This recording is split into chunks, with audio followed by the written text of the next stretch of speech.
For the Pledge of Allegiance. I pledge allegiance to the flag of the United States of America and to the republic for which it stands, one nation, under God, indivisible, with liberty and justice for all.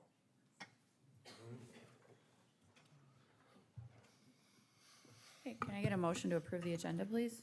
So moved. Thank you.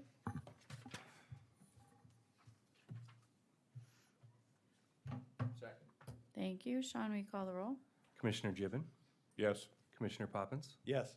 Commissioner Schmidt, Yes. Commissioner Landine. Yes. And then I'd like to consider a motion to approve the consent agenda. I so move. I'll second. Thank you. Sean, will you call the roll, please? Commissioner Gibbon, Yes. Commissioner Poppins, Yes. Commissioner Schmidt, Yes. Commissioner Landine. Yes. We'll move on to the opportunity for public comment. If there's anyone in the audience wishing to address the board, you can come on up right now. Good morning, Tony. Hi, I have a quorum question. Anthony James Ventura, 47763 292nd Street. On item 15, are we going to be able to have public comment? Or On should I read item- my speech now? On item 15, Yes.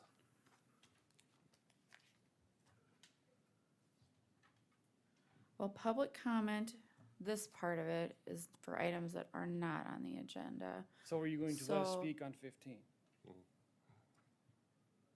I think we can allow some limited speaking on that item. Yeah, Thank you. you bet. Anybody else have a comment they'd like to make? If not, we'll move on to item 1. Well, I guess we got commissioner reports. Anybody have a commissioner report? No, Madam Chair. Just a reminder that we have our 4-H pork barbecue tonight, so everybody can come out and see what the new facility looks like and all the hard work that the 4-H kids have done. All right. Anybody else? If not, we'll go ahead and move on to regular business and item 1 on our agenda. This is a public hearing and second reading for an ordinance of Lincoln County, South Dakota, rezoning the property legally described as Lot 3, Hoffman's Addition, southwest quarter of the southwest quarter, Section 31, Township 100 North, right 50 west from the A1 Agricultural District to the I1 Light Industrial District, and amending the official zoning map of Lincoln County. Location is 27284 470th Avenue. Good morning. Toby Brown, representing County Planning. As was just mentioned,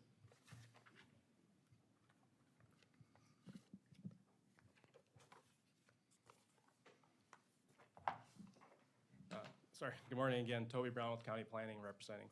Again, as just described, this is an application from Dennis Verhey to rezone a parcel approximately 2 acres in size. This property is approximately 1,700 feet to the south of the city of T. The applicant, again, is requesting to change the zoning of the parcel from the A1 Agricultural District to the I1 Light Industrial District. The applicant did submit a concept plan with the application. The applicant intends to construct a contractor's shop on the property. The applicant owns a fencing company and will utilize the building for that purpose. If approved, the building would require a conditional use permit, which would have to go before the Planning Commission. At that time, the Planning Commission would consider any buffering or screening requirements or any other requirements that would be required. As far as the staff analysis, this property, as you can see, is listed as an urban expansion area for the city of T. The city of T, staff has consulted with the city of T. The city of T has identified this property as a future employment center. And as such, the proposed application would be in conformance with the application. As mentioned, the Planning Commission did consider this application, did recommend unanimously approval of it. At that time, there was no one that spoke in opposition to the application. The applicant is well told that he had visited with the neighbors in the area and that there wasn't any objection to that. Subsequent to that, and within the last day or so, I've discussed with a number of property owners within the vicinity. They do have some concerns with the application and with the proposal as presented. As you can see, this area is a mixture of land uses.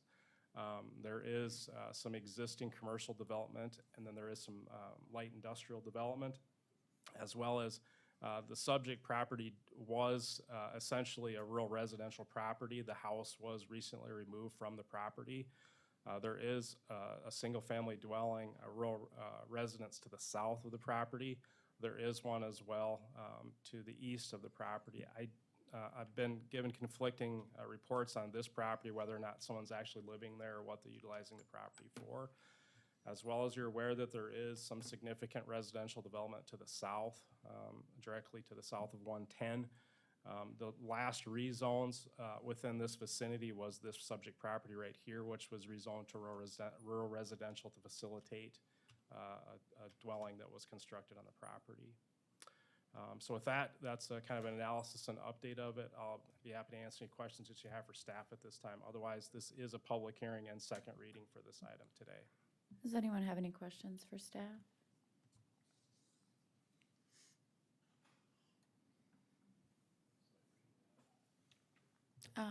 Madam Chair. Yeah, Toby, go ahead. how many acres again is this? It's, the parcel size is 2.14 acres. All right, this is our public hearing. Is the applicant here?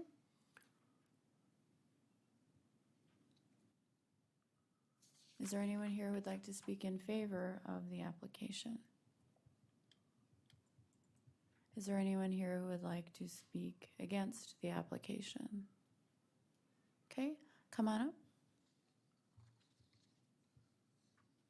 And state your name and address, please. Hi, I'm Drew Denai, 27290 470th Avenue. I'm the property right to the south there. This is my wife, Katie. We spoke with the applicant before the last public hearing. He approached us one evening, said that he intended on building a shop for his fencing company.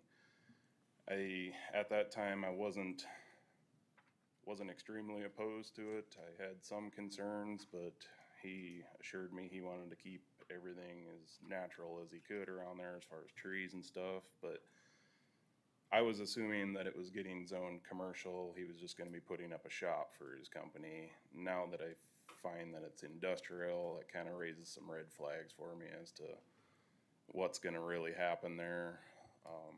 And the lot to the north of him, there's some huge issues there.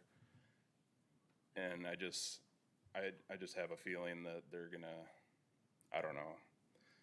It's already starting to impact my property, definitely on the gravel road. Anything else?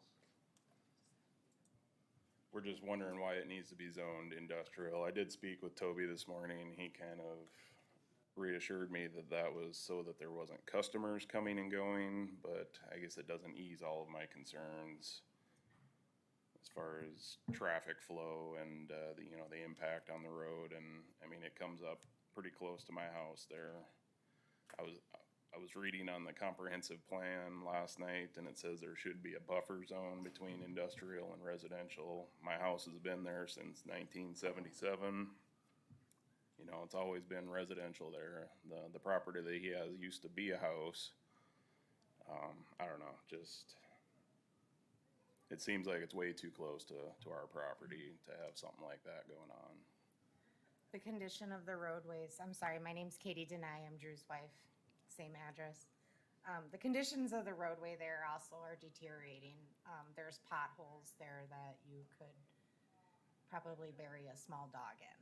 And I think increasing the traffic through there with another industrial business is going to create more havoc on that road. We have a child, and we've had to tell her to stop riding her bike on the gravel road. That's something that I did my whole life growing up, living out in the country, is riding my bike on the gravel road, and we can't even trust a 12-year-old to do that anymore. It's gotten bad enough, so. I guess that's all I had. Thank you. Thank you. Is there anyone else who'd like to speak on this item? Come on up, sir. Good morning. Good morning, Jerome Miller, 46989 273rd Street. I own the property that would be kitty corner right there. It's 5.5 acres, 5.25. I'm just here in the, I guess, the support of the neighbors and my concerns of the industrial and the commercial growth. My wife and I built that house 26 years ago, and we were the first house off the interstate. And I realized things change. Matter of fact, I can't believe how fast 26 years went by, but we continue to make this a residential area. Matter of fact, one house is still under construction that Toby pointed out on the south side of 110, this yellow one.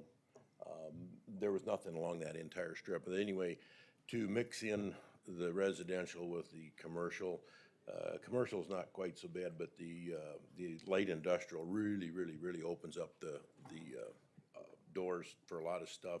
And Drew and Katie are gonna be an island out there in the middle of all of this in real short order. My other concern is, and I've seen it happen before, where somebody will come in and buy something just to turn around and sell it to somebody else, and with it being zone light industrial, that's the case. If Drew and Katie have no issue with a machine shed or a shop going in there, I certainly don't have any. They're the ones closest to it. But like I say, the gravel company that's right there, that would be a prime possibility to buy that property is my biggest concern. So, thank you. Thank you. Anyone else like to speak on this item? Come on up. Good morning. Good morning. Rhonda Sherman, 47008 Terry Lane, and we're the second house in that development right there. Mainly, we're here to support Drew and Katie. Part of it is in this lot that they're trying to change into industrial, the one north of it is agricultural, and it's getting used as industrial right now. So we are hearing noises, we're getting dust from this industrial that's not even zoned to be industrial. So you also have housing developments north of this.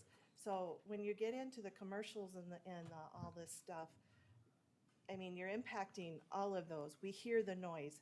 At 7 o'clock this morning, all I'm hearing is the crushing of the rock on that land north of this addition. And so we're trying to stop this because we all came out here. 20 plus years, I'm as old as Jerome here. We built our home. We lost our home in a fire. We rebuilt our home. We rebuilt it because we wanted to be out in the country and different things like that.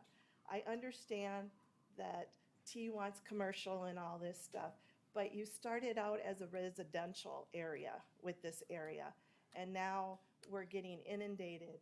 In fact, we just went 2 weeks ago or a week ago, had the lot south of Katie and Drew. They wanted to do that as industrial, and we stopped it for 1 month because they didn't have a conceptual plan of what they wanted to do. We know what they wanted to do.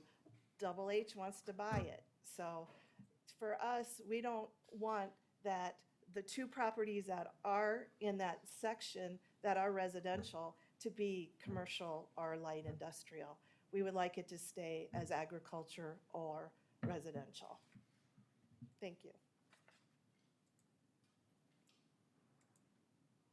Is there anyone else who'd like to speak on the item? If not, Commission, what are your thoughts? Madam Chair, Oh, the yeah. applicant is in attendance. Oh, all right. You want to come on up? State your name and address, please. DJ Verhey. The address of the property is 27284 470th and T. I am, I guess, in the process or hoping to purchase this property. And I guess the reason being to build a shop space for my business, complete fence, to operate out of, to store some materials and just run the business out of. I guess our goal for the property is in seeing it, and the gravel pile next door and the plans for it would be for us to put the building on that north side of the property. I would really, the goal is to not change anything on that south end, leave as many trees as possible, just to not interrupt. We obviously realize that there's housing nearby, and so I don't want to do anything that's going to cause any issues there.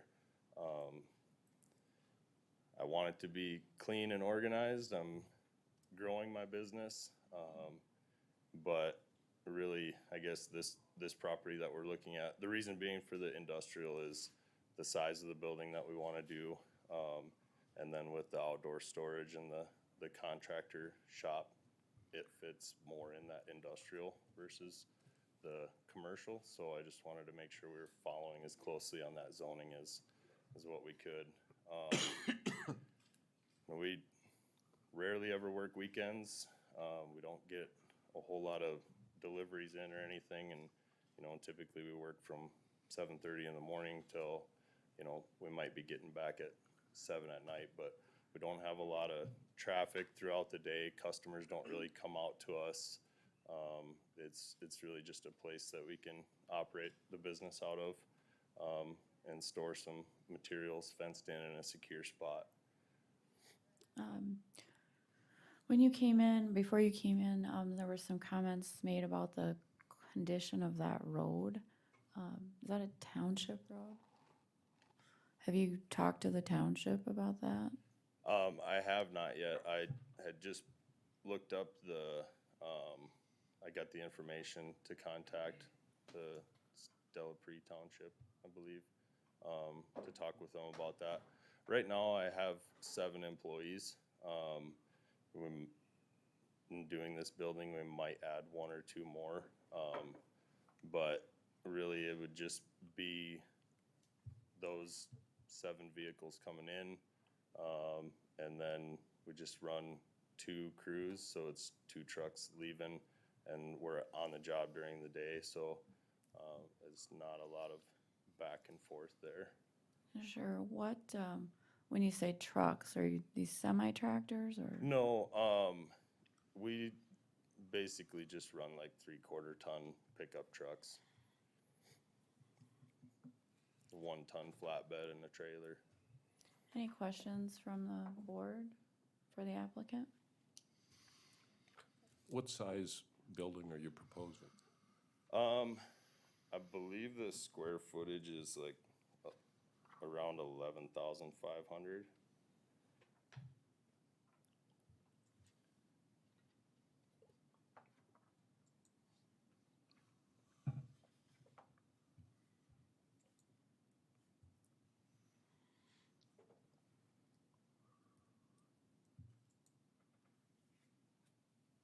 And have you sat down with the deniers to address their concerns at all? It was probably a couple of months ago. Just kind of talked to him briefly, introduced myself, and talked to him about our thoughts on potentially purchasing and then putting a building on that north end. All right. Anybody else have any questions? Where do you, excuse me, Madam Chair, Yeah, where do go you ahead. presently have your facility? So we're currently just about 2 miles north, off of, we're on Sunset Boulevard off of Sundowner, so at the T exit. What's the address there? 46993 Sunset Boulevard, suite number 5. We do have some storage out back there, but with the way that everything's been going as far as material and everything, we've been having to order larger quantities just to make sure that we have what we need and can get it. So the outdoor space there where we're renting currently is just not enough space, and preferably I'd like to keep as much inside as possible. So where you're at now, there's multiple businesses in that there's like building? 6 businesses there, and they're all there's a detail shop and a mechanic and a window tint guy and actually a guy selling used cars. So there's just so many cars in that parking lot. That's what, and yeah, I all see those that. shops. What, which bay are you? Are you to the east or the west? We're, number 5 would be the second in from the west. Okay. And so are all those vehicles in the back, are those yours or? No, the only thing that we park in that back lot would be one truck and trailer. The other truck and trailer's parked inside. And then, like, typically, when we're not working, the front lot is empty from any of our stuff. Okay, thank you. Anybody else have any questions? If not, I consider a motion to approve. Before we go on, I Yeah, have go a ahead. question for Toby. Toby, it was mentioned right at the beginning that there's a buffer zone necessary to separate residential from industrial or light industrial. Would you care to comment on that? Yeah, there's a policy in the comprehensive plan that talks about buffering those differing land uses. Correct. What constitutes that? There isn't any specification of distance, size, or any of that, so it's just a general guiding statement. But as you can see, there's existing commercial and residential within the vicinity. But again, as I've mentioned, this is a mixed use of many uses within there. Toby, why is that agricultural area to the north being used as a gravel pit? I mean, It's a compliance issue currently, it is. yes. So what's going on with that? It's a compliance issue currently. Okay. Yeah. Go ahead.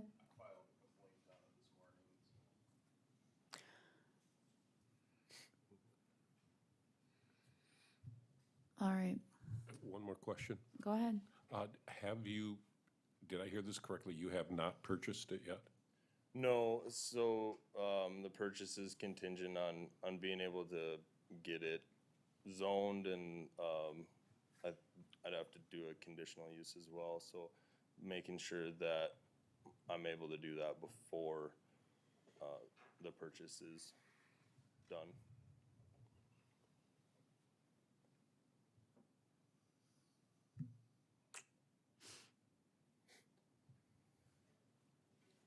Anybody else?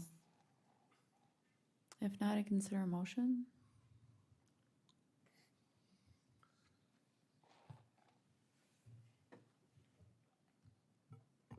Madam Chair, I'll offer a motion to approve the rezone.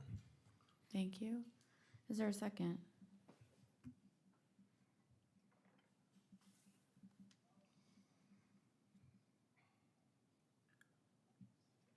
I'm not hearing a second.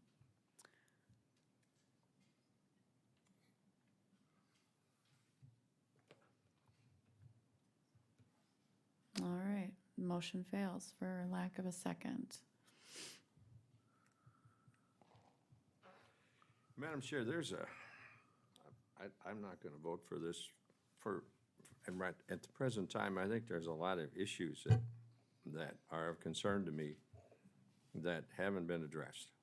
Such as? Well, I looked at and I listened to, this may sound trite to you, but the safety that these individuals have enjoyed on living where they are, and added space puts their kids like to ride a bicycle. And I think that's part of a quality of life thing that may not be important to others, but yet it does talk about the conditions that presently exist, which may drastically change with the amount of volume of trucks that come on here. And it is always a challenge to try to balance between residential and commercial. And I would agree that once you do this with the topography that's there, you're probably going to drastically change that residential scope. So those are a couple of reasons, and if there was a possibility that there was some negotiations that could go on between the proposed purchaser and the existing property owners, I wouldn't be opposed to that. But as of right now, I'm not in favor. All right, well, I'd like to get the issue off the table, so we can have a motion to approve and you can vote any way you want to vote. I'll make a motion to deny. I'll second it. All right, I have a motion. Any further discussion? If not, Sean, will you call the roll? Commissioner Gibbon, Madam Chair, I would actually like to speak. Go ahead. And I hear my fellow commissioners on this, but we look at a land use question today, not the specific business that's going on there. What my question would be is, what is the best use for this land? And that's our role.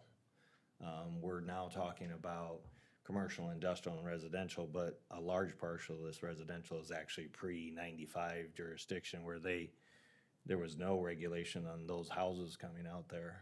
And there's nothing wrong with them. They fit into the area very nicely now, but they're not under the same requirements as a rural residential development because they're still, correct me if I'm wrong, Toby, still ag classification, which someone could build a house, put a shop up, and put a business in it, and we wouldn't have anything to say about it to much degree.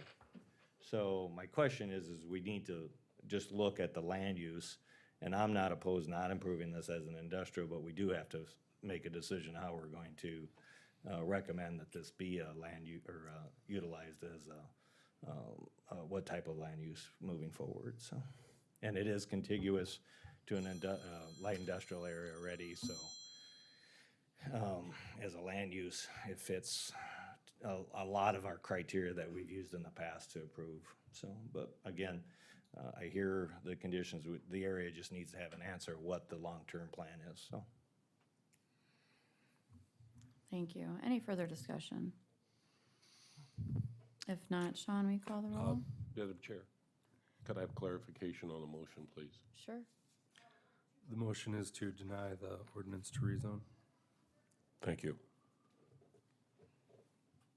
Does that change your second? Okay, just checking. Sean, will you call the roll, please? Commissioner Gibbon, Yes. Yes. Commissioner Poppins? No. Commissioner Schmidt, Yes. Commissioner Landine. No, motion fails.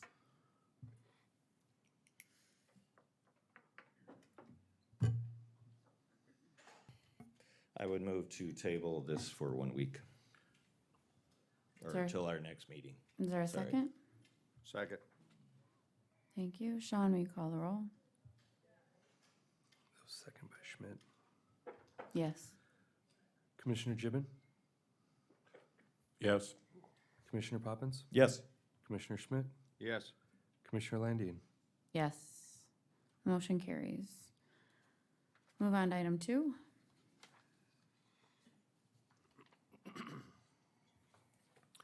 This is a public hearing for a resolution of Lincoln County approving the preliminary subdivision plan of La Valley Business Park Addition, Phase 2. The Planning Commission recommends approval 6-0. Good morning again. As mentioned, this is an application from Dennis Klinghagen for a preliminary subdivision plan. The property is currently zoned commercial. This is what we call Phase 2 of this addition. This would have been Phase 1 of the addition. The applicant is proposing to subdivide this property into 7 lots. The applicant, again, as mentioned, did submit a preliminary plan with that application.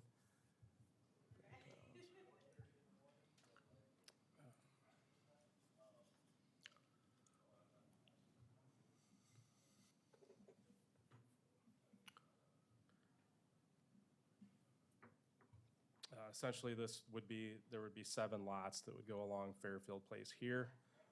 This is, again, the preliminary plan, so the application does meet the requirements. Staff has worked with IMAG, the county engineer, to review this application. It is in conformance with the requirements for a preliminary plan. The Planning Commission did approve it. It's awaiting your approval. Upon your approval, the applicants will have to submit final engineering plans to the Office to Planning and Zoning. Once those are approved in conjunction with IMAG, then the property will be able to be platted. but as submitted, the application does meet the standards and is recommended for approval. With that, happy to answer your questions that you have for staff.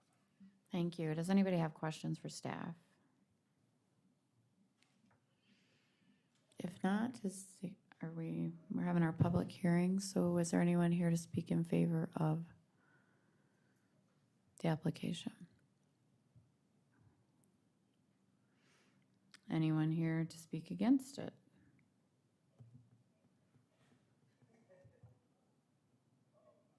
If not, consider a motion. Move to approve the preliminary plan.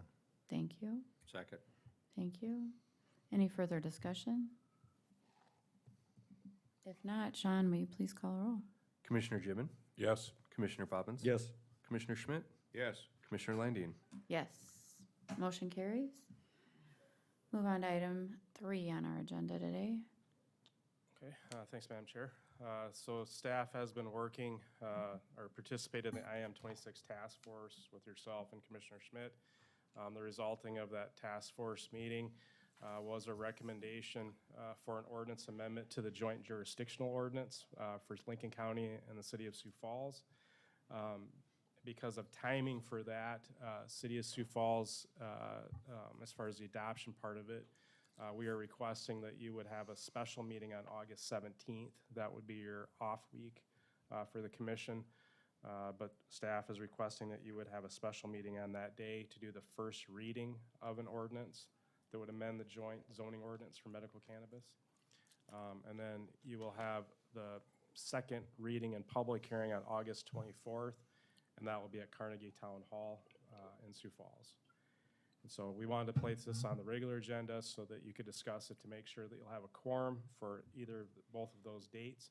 And then if you have any questions for staff at this time of kind of what the proposal is.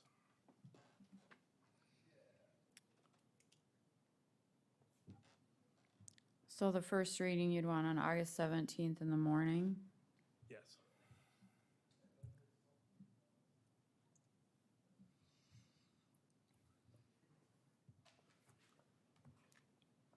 And the 24th in the evening in Sioux Falls.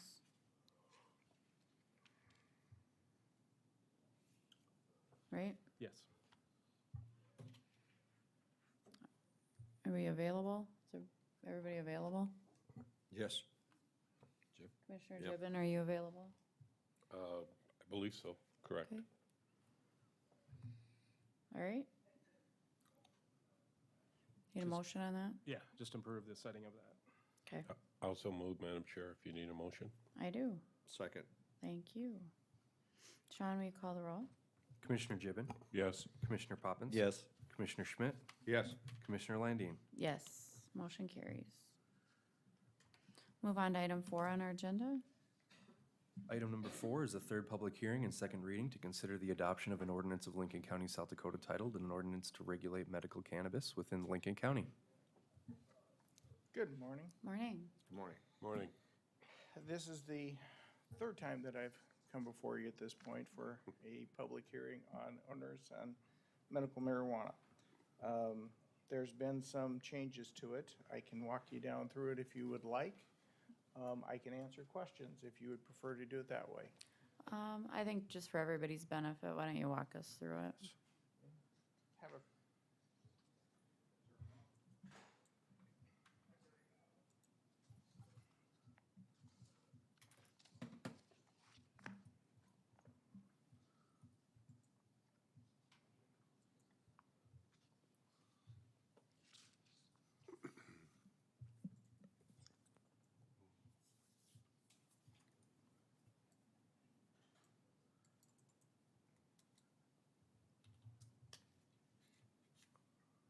Section 1 for the ordinance is a definition section. It pretty much mirrors the statute that has been adopted in 3420G1. It goes into definitions for what cannabis is, the amounts. It defines the relationship between the practitioner and the patient who can issue a registration card. These are all the different areas that are defined. Like I said, it's all within the statute. Just a question on those definitions as far as the registry identification card. can that be a tribal card? So, to open that can of worms, Well, I'm just, I've read the state's proposed rules. okay, The way I read the state proposed rules is that a South Dakota resident has to go to a South Dakota doctor and receive a cannabis card or registration card from South Dakota. It's gonna be $100 fee for that. It's gonna be a $20 fee in order to register with a database so it can be tracked. And so that has to be an in-person meeting with a physician here within the state. does it provide for that in our ordinance? It provides for the fact that they have to comply with the rules set forth by the state, so yes, it would. Okay, thank you. So, I think all of our definitions are gonna be consistent with 3420G because they've been basically taken exactly from the statute. All right, Okay. We address hours of operation. It's the same thing that's in the planning and zoning ordinance, which would be from 8 AM to 10 PM for operating times for the facilities.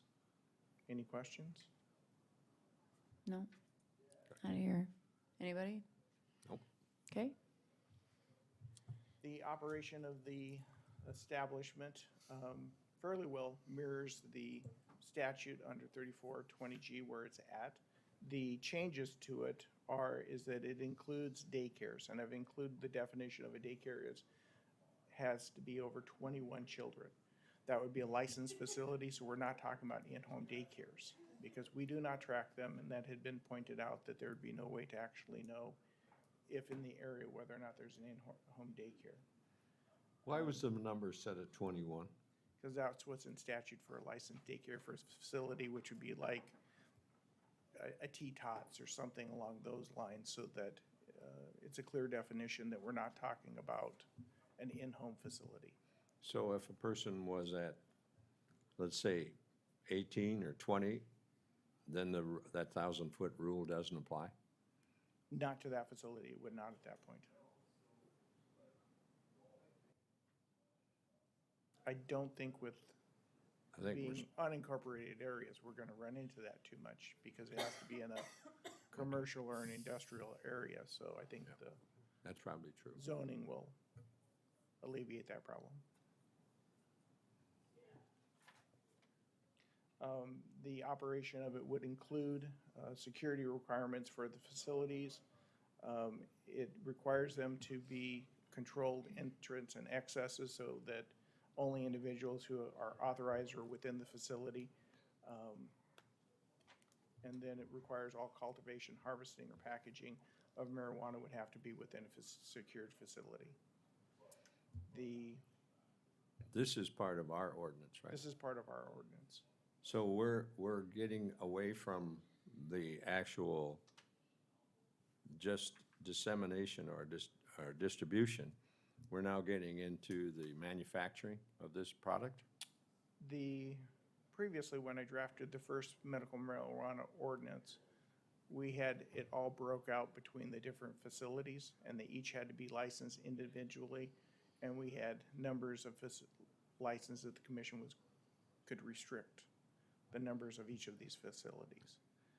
Through the drafting process and comment period and discussions with the commission, that was removed from the ordinance. And so these other regulations and restrictions have remained throughout the process, so. Tim, I don't know whether, I have several comments that I want to make relative to the manufacturing of this product and to the production of this product. So is this a germane time to do that, or should you walk all the way through it and then I'll make my comments? I think that's a question for the chairman, not for myself. Madam Chair? I'd like to keep going, and we'll circle back if we need to. Okay. The a lot of these qualifications for operations are already in the statutes, so they're mirroring the statutes. There hasn't been a lot of alterations.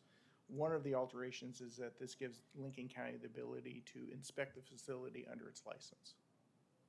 So that is in addition to what's already in statute. The section 2 that talks about what type of security is new. It is not in the statute, and it requires the facility to go ahead and have an electronic system that records internally and externally and maintains that recording for 180 days. The state regulations that they're putting in place mirrors this as well. So they're making the same requirement that there be some type of recording system to make sure you can track people in the facility or outside of the facility. Well-lit parking lot, a locked and closed facility, that's consistent with the statute that requires this to be an enclosed facility. It requires internal security and tracking and inside of the building of all of the cannabis. And then it requires any security compliances that the state would put on in order to operate a facility, because Department of Health can promulgate rules, which they're in the process of, or they've been released at this point. The addition to section 2 that has been included is that it requires any of the medical cannabis establishments or facility to have the following signage, which warns that operating motor vehicle under the influence is a criminal act, stating that resale of medical marijuana is prohibited by state law, and that medical cannabis cannot be used on the premises. And those are all consistent or within the statutes.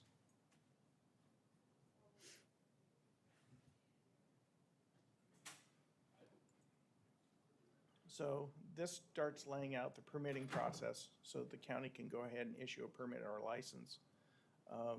And it requires them to comply with Lincoln County's requirements and the state Department of Health requirements and rules and regulations, because they need to go ahead and apply with them in order to get permission in order to basically come into Lincoln County, and then we have a right to have a license that they would apply for.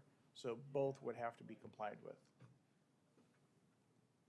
The county license at this point, the way this is currently drawn, would allow one license would allow a operator to have a dispensary, cultivation, testing facility, or a manufacturing facility all at one facility, so it'd be vertically integrated.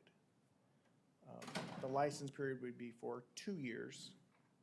And the reason that that was selected is because of the payment option, which we're going to get to, which was initially, or now it's set at $50,000. So the applicant would pay $25,000 up front. At the end of the first year, they'd pay $25,000 at the end of the year. The following year, they'd have a renewal period, a renewal application, which would come back before the commission, and that would be $20,000 to cover the 2 years, which would be $10,000 each year. And of course, all of this is subject to change if the commission would wish. You can change it down the road. This is an emergency provision, so we'd have to come back in and revisit it anyways to make any changes or adjustment within the year if you adopt it. Bill, in this ordinance, do we address the one license per applicant so we don't get inundated? Yes, it is.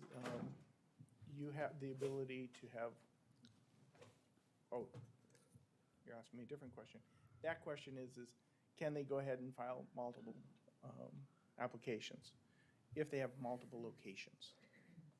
If they don't have multiple locations and they're filing them all for one single application, that would be at the discretion of the commission how you want to deal with those. But it requires them for each location to have a separate license. So if somebody comes in and has 4 different locations, they could file 4 different licenses. If they have a single location, I think at that point we'd accept one and then set the others aside. Well, in the discussions in the task force and even from folks from the industry seemed that problems would arise because we would get 100 applications from some big corporation outside of the state, et cetera, and they had suggested limiting it to one application, one license per applicant. There may be a deterrent, which is they'd have to write a check for $25,000 for each of those applications. Well, is that the application fee? Yes. So It's not the license fee. No, and So that's where is there an application fee and a license fee? it is all considered to be one. At the time that they file the application, there needs to be a $25,000 check that if they don't get the license, we would return it. But they would have to go ahead and put the $25,000 up front.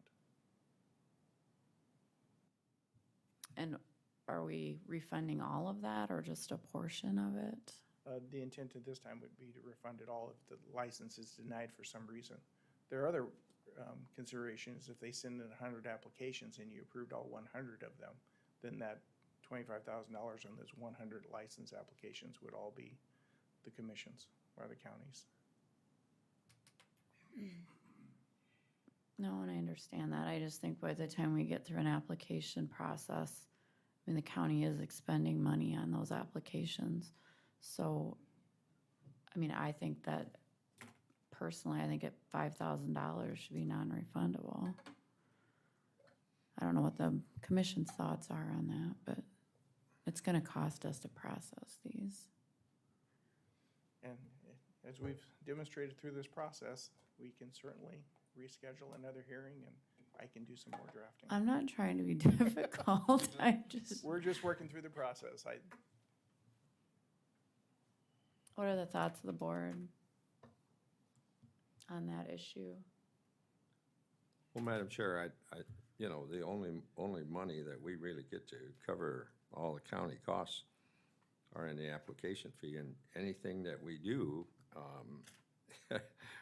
costs us money. So any way we can regroup that, it would seem to me if we put a non-refundable fee, whether it's $5,000 or something less than that, I certainly wouldn't be opposed to that.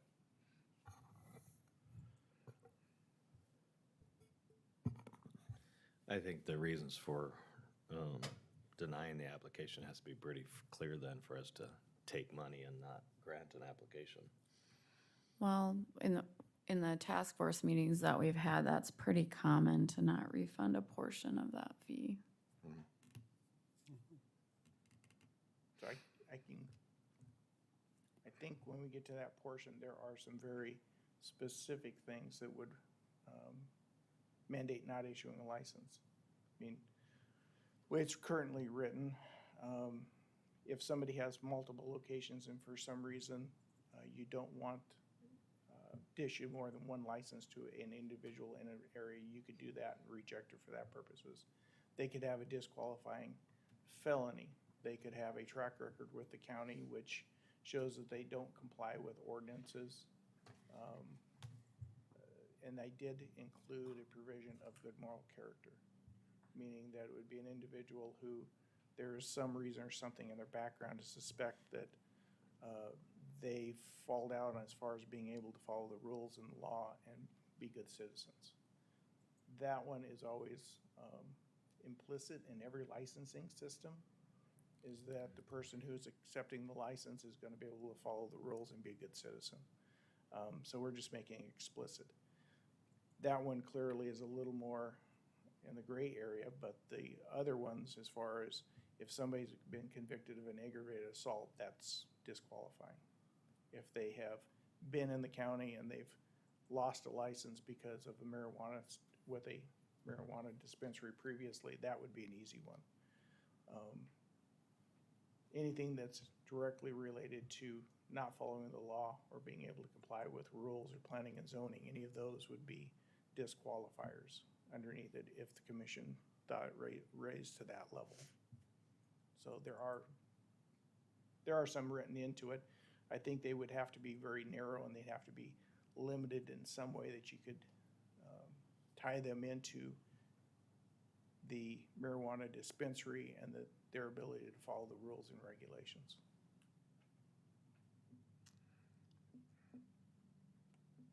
So the permitting procedure, once again, would be for 2 years. That's for a couple of reasons. One was for the fee structure. The other reason is that it does cut down on the compliance requirements for the facility and for the commission. Because if you're issuing the license every 2 years, it cuts down the staff time and how long they have to process it and how often they have to come back to the commission. The licensing fee, as I've talked about, would be an incremental, so it would be 25,000 at the front, 25,000 at the end of the year. The commission is going to, after a hearing, decide whether or not to grant a license. The violations for revocation or suspension are for not complying with the rules and regulations that are set out in the license, or under the state's rules and regulations, or violations of the statute concerning marijuana. And then a renewal fee would be $20,000 for 2 years, so basically $10,000 a year for the renewals. The end of it talks about prohibitions where marijuana, and most of this is taken directly out of the statutes, that you can't go ahead and use marijuana products in public and transportation. It doesn't prohibit employers from having their own regulations in the workplace. Nothing in the ordinance would require for renters or anyone else to allow somebody to use marijuana on the premises. And once again, talks about employment. The final one are similar prohibitions. So you can't consume in public places. You can't owner of license. I did add the last two, which are class 2 misdemeanors, an ordinance, which would be if you're occupying a motor vehicle, you can't have an open container of marijuana in a motor vehicle. It is directly taken from the statute from open containers for alcohol. So if you had an open container of alcohol and you put it in your trunk, you can't reach it, you're okay. If you had an open container of marijuana, you put it in your trunk, you can't reach it, you're okay. You have it inside of the vehicle where there's access to any of the occupants, then that would be a class 2 misdemeanor for having an open container of marijuana in the vehicle. The rationale behind this is that it's not supposed to be used in public. It shouldn't be open, shouldn't be attainable to the occupants. If it is, if the driver has access to it, you're probably looking at law enforcement anyways, because they have a right to still enforce the driving laws concerning driving while intoxicated. You're still talking about that individual probably going through field sobriety tests to determine whether or not they're actually using marijuana, if there's any signs of it or smells. So this just works in conjunction. The second portion of it is a class 2 misdemeanor for anyone to have a package or receptacle of marijuana that isn't labeled that it comes from a legal dispensary.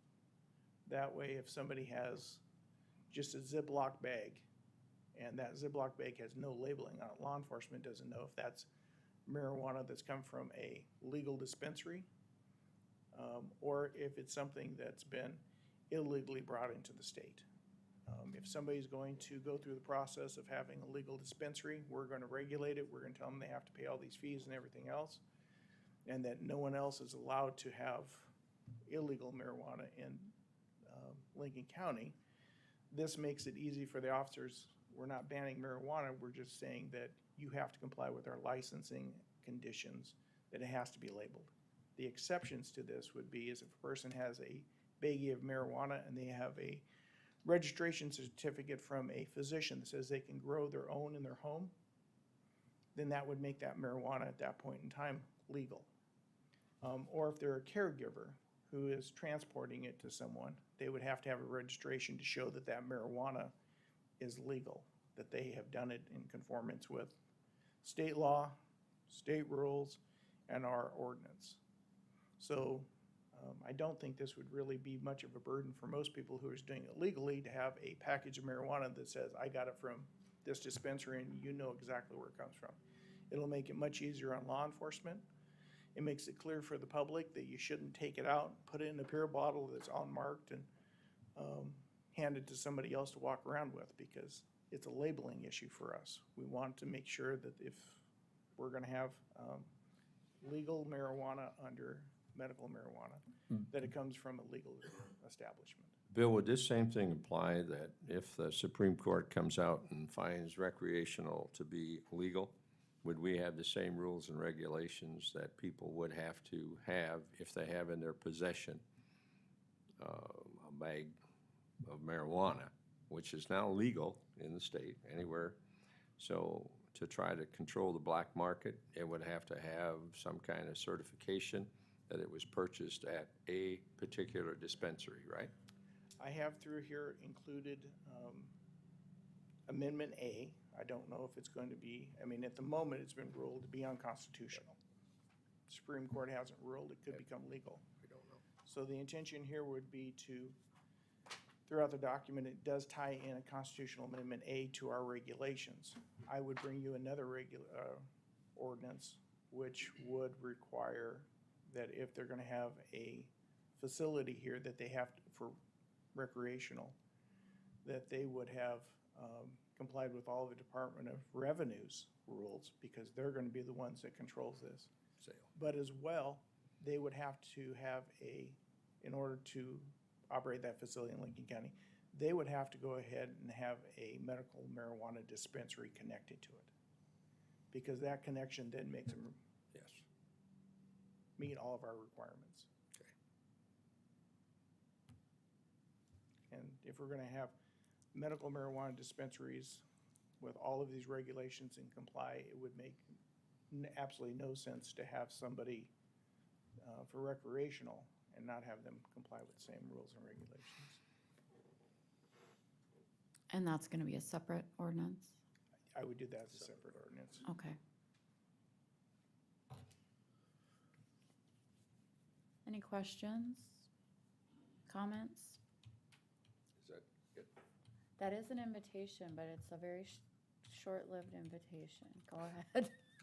Well, I offer this to you commissioners and to the public.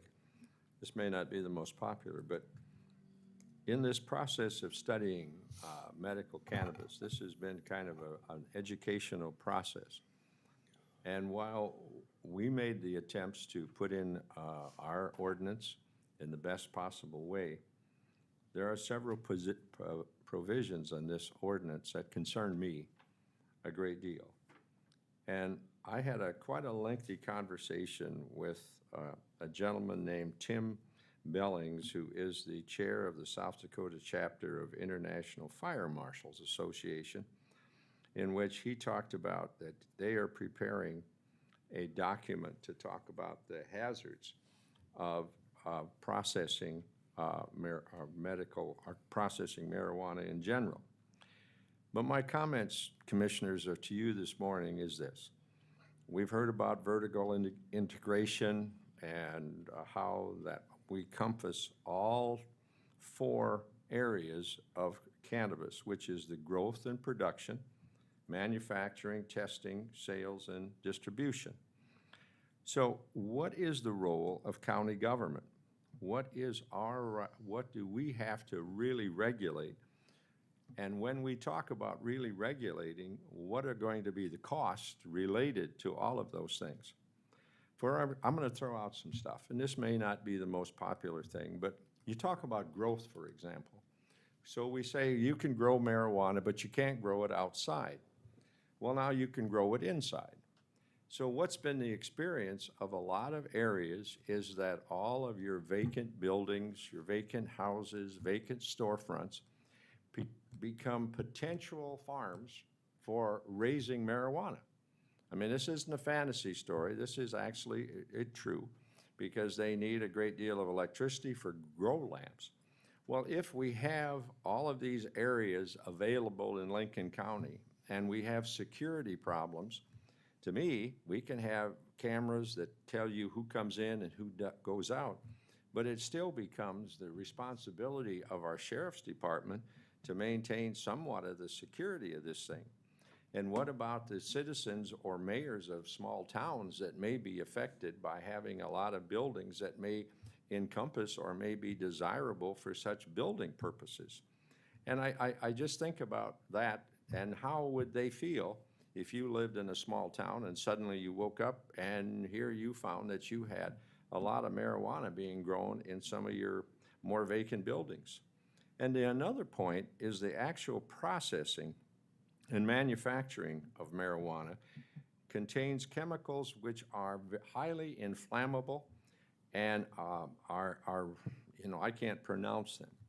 But the point is that these chemicals that if and become very inflammable, we're putting a burden on our fire departments. And these are volunteer fire departments, whether you're in Worthing or whether you're in Canton or T or wherever. They have to take into consideration on what kind of hazards do they face today? What kind of chemicals situations are they gonna have to encounter? Are they prepared for those things? So I'm thinking, why does the county want to get into the growth and production and manufacturing licensing? Why don't we just say with the sales and dispensary, like the majority of the state is doing, so that we're not responsible for those areas? We're only responsible for the sale and dispensary, and make it that our responsibility and leave it at that. Those are my concerns. I am not in favor of the growth and the manufacturing. I just am not.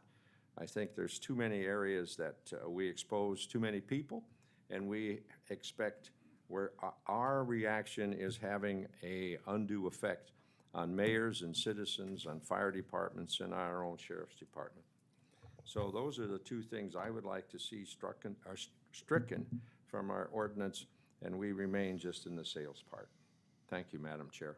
Thank you. Any other comments?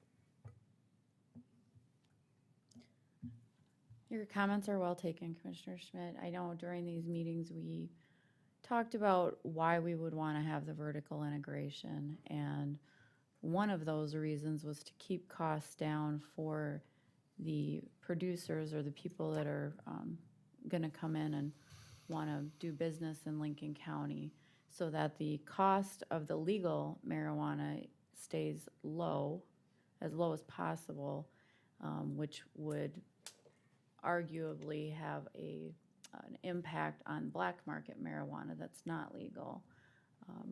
And so those were the thoughts on keeping the costs down.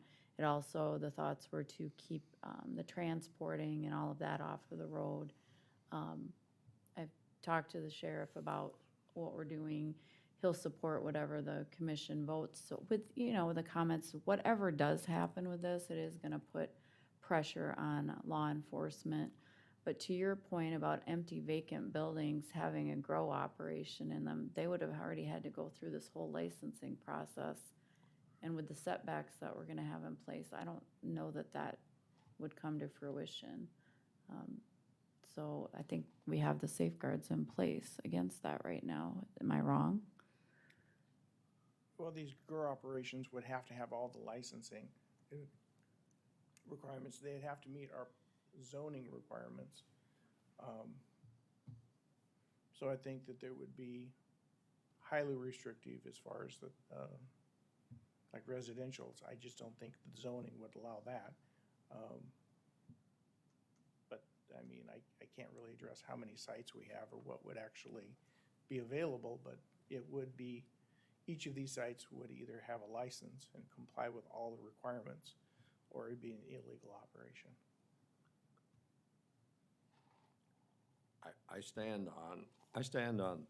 Still stand on that situation, because I think if there's a will, there's a way. The other part, though, is the fire situation. We've never contacted any of our rural fire departments to find out what facilities they have to combat a blaze that may emulate from one of these things. We don't know. We're placing issues on them that they may not be capable of handling. And I think that's something we really need to check on before we move forward, because this can have some real serious implications. And if you did license something in a facility, in a community, and it met all the zoning requirements, you still have that situation existing that didn't exist before. So I'm not going to change. I'm just saying that these are the things that we found. These are the things that our neighboring communities have done. I mean, Minnehaha and the city of Sioux Falls. And I think several other communities have done basically the same thing, stuck with just the sales portion, and that was what the county wished to supervise. Respectfully, we've had 3 different public meetings of the task force. This is our 3rd public hearing that we're having today. if fire departments or fire chiefs wanted to address this with any of us, come to those meetings. They've certainly have had an opportunity to do that. With that, though, I am going to, this is our public hearing, so I'm going to ask if there's anyone in the audience who would like to speak in favor of this ordinance. Hello again. And sir, I am limiting you to 5 minutes. All right, I'll maybe not use all of that. Thanks for having me, Ned Horsted. I live in Lincoln County, have pretty much my entire life, 27058 Southeastern Avenue. I appreciate the time and effort and thoughtfulness that's gone into putting this ordinance together. There are just two items that I wanted to mention, and perhaps I have the wrong version of this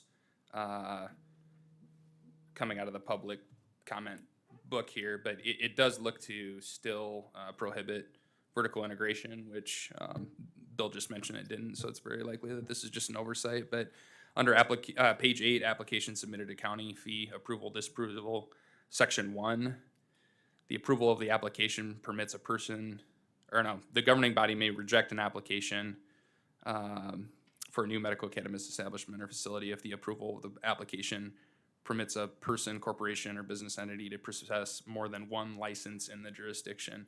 I think that needs just a slight modification, one license per license type. There are four license types. Is this an old version maybe that I'm looking at? Okay, so yeah, as long as that is per license type, so as to not prohibit vertical integration, I think that's excellent. To Commissioner Schmidt's concerns on extraction, I think that can be solved for with some pretty simple language. There is solvent extraction and solventless extraction. One has volatile chemicals, the other does not, and really isn't. I mean, some states there will be cultivation areas where as long as you don't have a solvent-based extraction, you're not worried about blowing anything up, which seems to be a reasonable concern, and is also addressed in the zoning ordinance with it having to, or with these extraction facilities having to go into an industrial area. The other piece is the fee. I'm glad that we've come down from $175,000. I think a $50,000 license fee is still probably a little high. I don't know how many of you have $50K just chilling in your bank account right now. But we as an industry appreciate wanting to eliminate the black market as much as possible, and I'll keep beating that same drum where too many government restrictions and regulations just help to make that thrive. So if you want to push out all other licensing types, I appreciate that this does not do that. That would be a major issue there. I would recommend, like, the state fee is $5,000. I don't know if there's been any research done in terms of what the actual cost of the county would be. I would love to see that. $50,000 is probably, I imagine, pretty close to one FTE for the county. I would like to see that, I guess, closer to the state total of $5K. The concerns about, the application fee being the only thing that the county can recuperate cost-wise. I mean, I'll remind that these businesses will be paying property taxes. I imagine there are inspection fees when you're dealing with fire departments and other things that are required. So I just want to make this accessible for small capital investors, because that will continue to drive down the prices and eliminate the black market and hopefully solve for a lot of the problems. I think we're all in the same place there in terms of what we do and do not want to see. It's just some unintended consequences, I guess, when you're talking about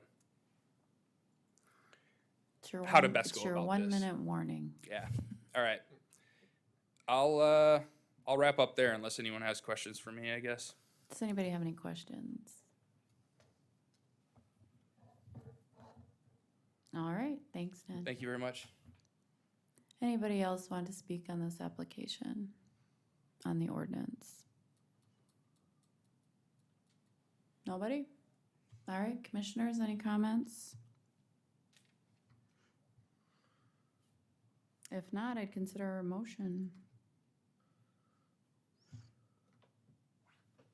Also move, Madam Chair, that we accept the policy as written with the changes that Bill has, that we have asked him to do, and as presented today. Is that clear enough, or do you need something more specific, Madam Chair? Well, when you say the changes the bill has made, you mean the current ordinance that's in front Yes, of the us? current ordinance is correct. That's my understanding. The only thing my comment, I think there's a few Scrivener errors in there that maybe need to be cleaned up, but I don't think it's anything substantive, so. Are you talking about, that you wanted language in this one which would include that you may only file one application at a time? That's what I would like to see personally. But I don't know if that's a substantive change that we would have to have another public hearing on.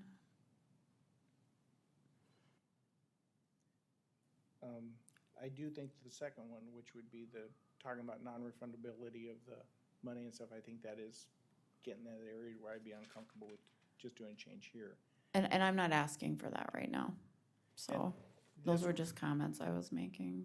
This is temporary because it has emergency provision, so we would be back to revisit this in the future. Right, I mean, this is a moving target until we get it figured out, so. Madam Chair, I'll offer a second. Thank you. I have a motion and a second. Any further discussion? If not, Sean, will you call the roll, please? Commissioner Gibbon, Yes. Commissioner Poppins, Yes. Commissioner Schmidt, No. Commissioner Landine. Yes. Motion carries. Move on to item 5.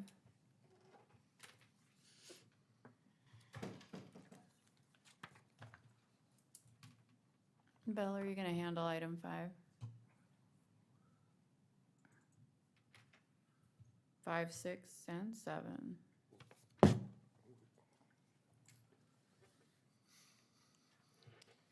Yes, this is a county poor relief and the county lien, public defender's lien. We had a sexual assault case here in Lincoln County that involved minor children. There was a husband and wife, they owned a home together. There's been a divorce at this point in time, and the husband has been removed. He is currently serving a very lengthy prison sentence. Based on it, our office considered the wife and the family to be a victim in the case. They are currently, because of the house being in her name, the lien has attached to her home. And so we're asking the commission, because we consider them to be victims in the case, not to have to pay for his county poor relief, which was, I think, from his jail stay. And the lien, which is for his public defender's fees, to which they were the victims. So we're asking the lien to be removed from their home so that they don't have to pay for I would his so move, Madam Chair. representation. Second. Thank you. Sean, will you call the roll? Commissioner Gibbon, Yes. Commissioner Poppins. Yes. Commissioner Schmidt, Yes. Commissioner Landine. Yes. Move on to item 6.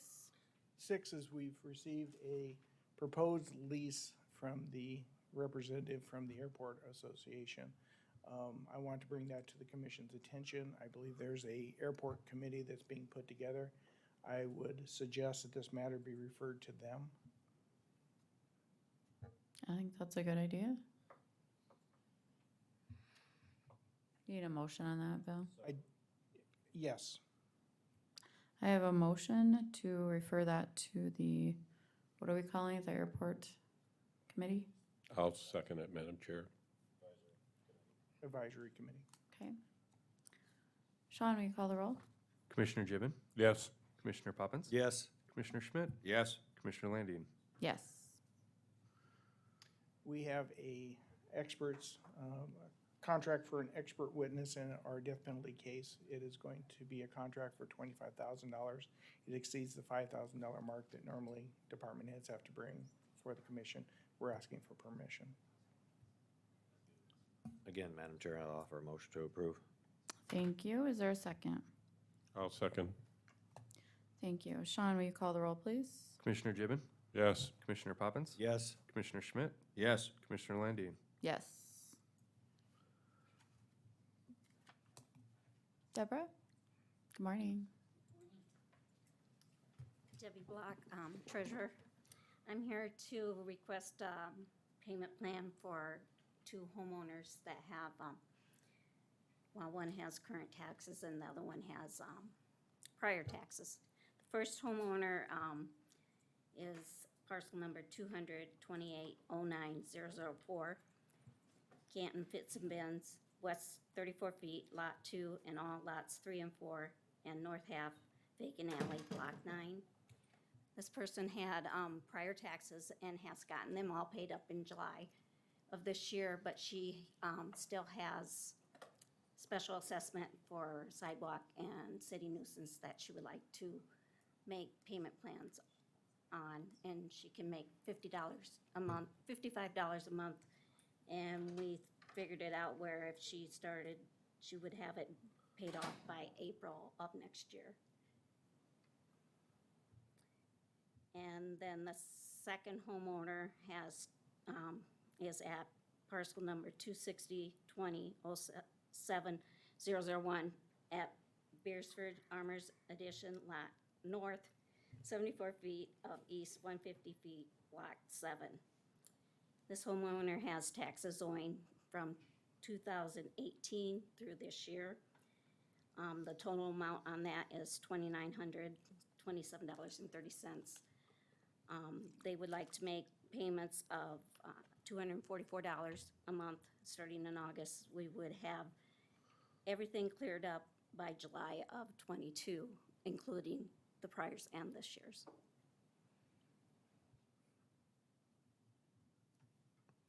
Thoughts from the board? Is there a motion? I'd move for approval to accept the treasurer's recommendation on the taxpayer's repayment. Is there a second? I'll second it. Thank you. I have a motion and a second. Any further discussion? And Debbie, you are recommending we approve Yes, these? yes, I approve. I think this would be a good plan for both parties. All right, thank you. With that, Sean, will you call the roll? Commissioner Gibbon, Yes. Commissioner Poppins. Yes. Commissioner Schmidt, Yes. Commissioner Landine. Yes. Motion carries. Okay, thank you. Thank you. We have our Veteran Service Officer update. Good morning, Susan. Good morning.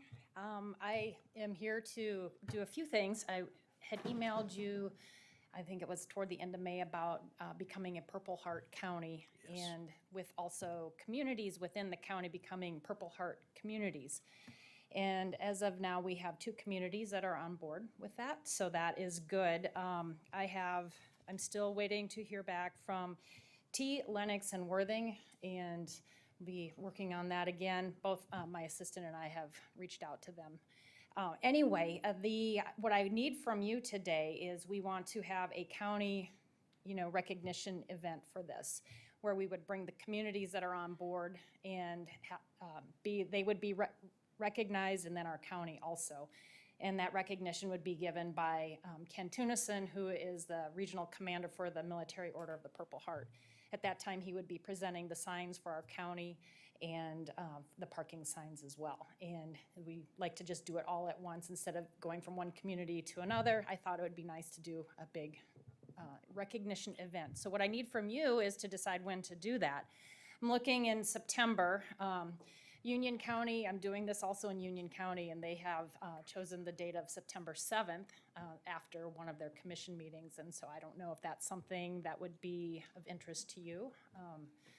So I know that you have different meetings and different days that you want to, some meetings are shorter and longer, and I don't know if we know on that, but I need to know, I would like to get this information so I can let the communities know, so they can be prepared. Are you suggesting that date, or? No, You're gonna be busy with that one, right? Yes, so Okay. that date's taken, so. Do you have another date that you're suggesting? Any of your other Tuesdays would be fine for me, and I believe for Ken as well. Will this be a morning event or an evening? I would event? say if it could be after a commission meeting, maybe that would be, while you're here still, so that you don't have to. Well, we have, on the 14th, we have the State Association has their county convention for all county commissioners, and that's in Rapid City. And on the 21st, we have the County tour is set for 9 o'clock. So that would push this back to about the 28th. Would that be acceptable? That works. 28th? Put it down. Okay. What time would you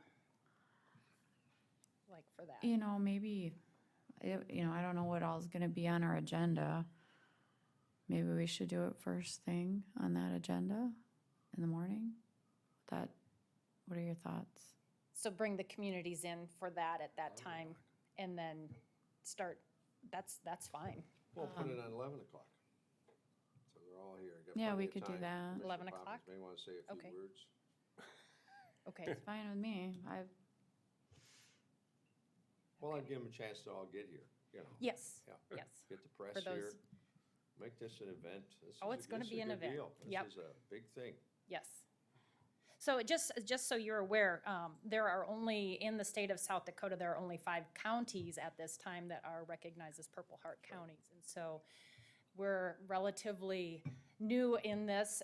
Only 7 communities at this time also are Purple Heart communities. So the website that I sent you were the trail, the Purple Heart Trail, trying to get all of the communities connected within the state to have this recognition.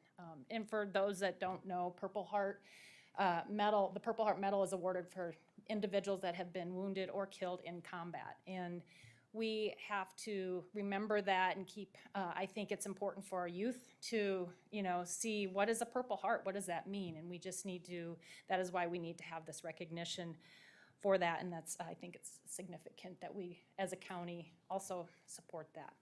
Does anybody have any questions about that? Okay. So moving on to Union County, I wanted to let you know that I spoke with the commission there on July 13th.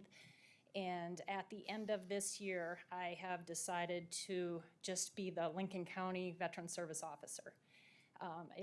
I think that Union County can support a full-time service officer there, as certainly Lincoln County can, and I'm trying to do both of them, and it's just getting to be more than one person can handle. I like to think I'm good, but I'm not that good.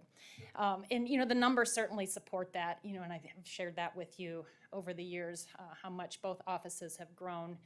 And they were sad to see me go, but I'm on board to help the next person and help with the hiring process with that. And so that is going to be a change at the end of the year for me, and I'm looking forward to focusing strictly on Lincoln County now. It's, when I went full-time with both counties in 2019, had no idea how much things were going to take off and grow, but it's been great.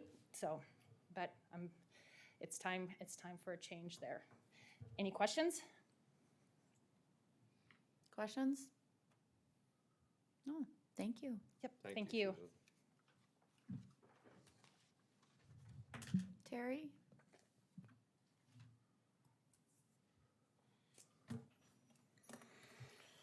Morning. Good morning. Coming before you this morning, we're looking to declare a new speed zone on County Road 117. Recently, we did a traffic count up there, and the 85th percentile speeds up there currently are 51 miles an hour. Right now, that is a 55 mile an hour zone. So 51 is the 85th percentile.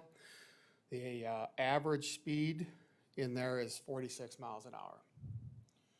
So what I'm looking or asking for is a resolution to lower the speed limit from County Road 106 down to County Road 110. So a 2 mile stretch in there, we'll be dropping the speed limit down to 45 in there. So movement, Madam Chair. Yeah, I got. Do you have, add There's something to that? In addition to this resolution, we're gonna be putting in a school speed zone in there as well.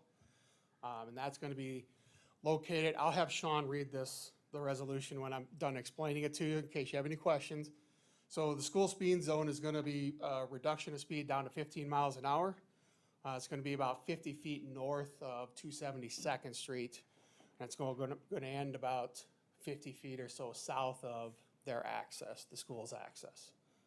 So it's gonna be probably about 1,200 foot long total, something like that, 1,300 foot. Is there a sign then, it's when children present, or during times of day, flashing light? Yeah, no flashing lights at this time, but we do have signs, most of the signs are here. And speaking with Tim Graff, superintendent for the Harrisburg schools, we kind of designed the setup for the school zone similar to what Tri-Valley School has, since it's more of a rural setting. So I sent all this information to him, and he's good with what we have set up. So yes, we will be installing them hopefully Monday or Tuesday next week. We'll get them up. At the very least, the 45s will go up probably Monday morning next week.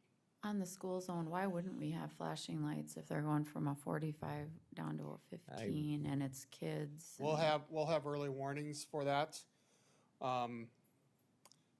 Tri-Valley does not have any flashing lights on theirs.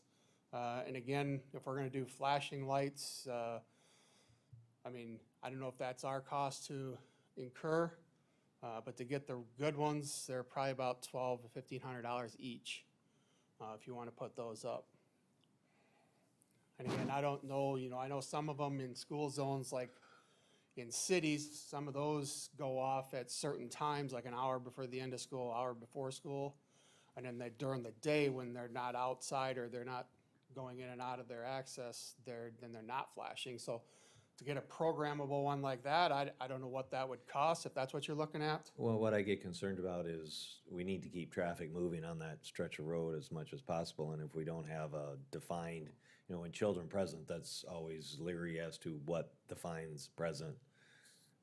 So I would look for us to put the signs up if we have to, so that the traffic that comes through there, I mean, the school is, are they proposing any playground out on Louise Avenue at all, or? No, at this time, they're not seeing any foot traffic at current open. So explain to me a little bit, is this for the need for school zone there? Because if they're not foot traffic, it's just traffic, arterial road coming into it, because the street's almost, or that school's almost a whole block off of the. Correct. So for what I got from an explanation from the superintendent was, they just wanted to get traffic slowed down for the additional traffic of dropping off and leaving at the end of the day traffic through there, even with those turn lanes that have been added up there. And again, he told me he wanted to keep it as short as possible, understanding that it is a rural section of road yet. So. Yeah. So to give you a breakdown of what signs we're gonna have, we'll have reduced speed or school zone speed ahead sign will be the early warning. And then it'll go to speed limit 15, school zone, speed limit 50 miles an hour when children are present. You'll go through it, and then once you get to the end of it, I believe we're gonna have end school zone signs as well. And that'll be from northbound and southbound sides on that. Madam Chair? Yes. I guess I kind of agree with Commissioner Poppins. A flashing sign, I think, would be advantageous for everyone. This is quite a busy area, isn't it? Baker's Crossing, right? Are we Right. talking Yes. that elementary school? Right. It's a heavily traveled road. I can see where people could get confused. I think your attempt is good, Terry, but I think somewhere along the line, we probably should have some flashing signs. Just so the public has a clear defined as to when they're supposed to be slowing down, when they're supposed to be. Well, the signs do have when children present, so that's school hours. Yeah, what define, is somebody in a car present or not? And, because we're not gonna have kids out on, next to the road.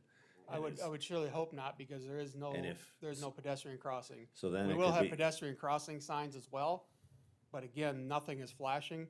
So If you we want could- flashing signs, I mean, then they're not gonna probably go up next week. As long as the school is not proposing playground out by the road, I mean, when school kids are present, that would be all day long.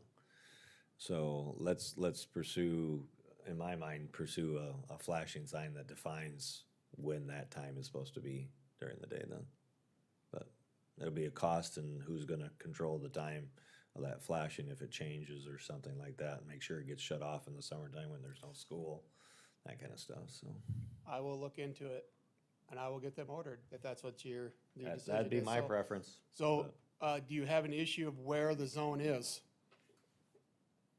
I'm fine with the zone that you've outlined. I am too, Madam Chair. Sean, you want to read that resolution, what's going to read? Yes. Be it resolved to reduce the speed limit from 55 miles per hour to 45 miles per hour on the segment of CR 117, which is 472nd Avenue, between CR 110, which is 273rd Street, to CR 106, which is 271st Street. Be it further resolved to set and declare a school speed limit zone of 15 miles per hour through the zone when children are present for the new Harrisburg Elementary School with the following parameters. From the intersection of CR 117, which is 472nd Avenue, and 272nd Street, 50 feet north of 272nd Street to 1,100 feet south of 272nd Street on CR 117, which is 472nd Avenue.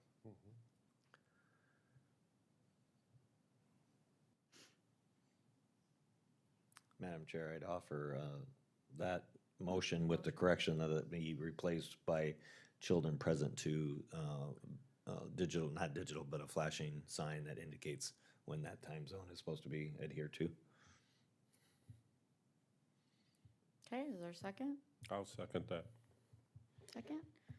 Sean, will you call the roll?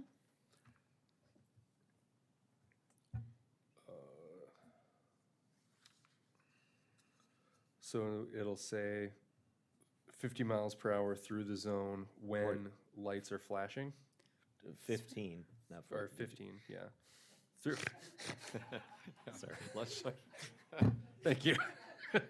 We. Yeah, 15 through the zone when lights are flashing? Correct. Okay, thank you. Commissioner Gibbon? Yes. Commissioner Poppins? Yes. Commissioner Schmidt? yes. Commissioner Landine? Yes. The motion carries. All right, next item I have is approve and authorize the chair to sign a preliminary engineering grant through the DOT for the Bridge Improvement Grant Program. It's going to be for structure 42120-283. This structure is located on County Road 125, about 3/4 of a mile north of Highway 46. Cost share on this is going to be 20%. So we're estimating it's going to be around $40,000, $41,000 for this grant. That's a total cost, and our 20% will probably be about $8,000 or $9,000. So moved, Madam Chair, for you to sign. Thank you. Is there a second? I'll second it. I have a motion and a second. Any further discussion? If not, Sean, will you call the roll? Commissioner Gibbon? Yes. Commissioner Poppins? Yes. Commissioner Schmidt? Yes. Commissioner Landine? Yes. Thank you. Item 12, Julia?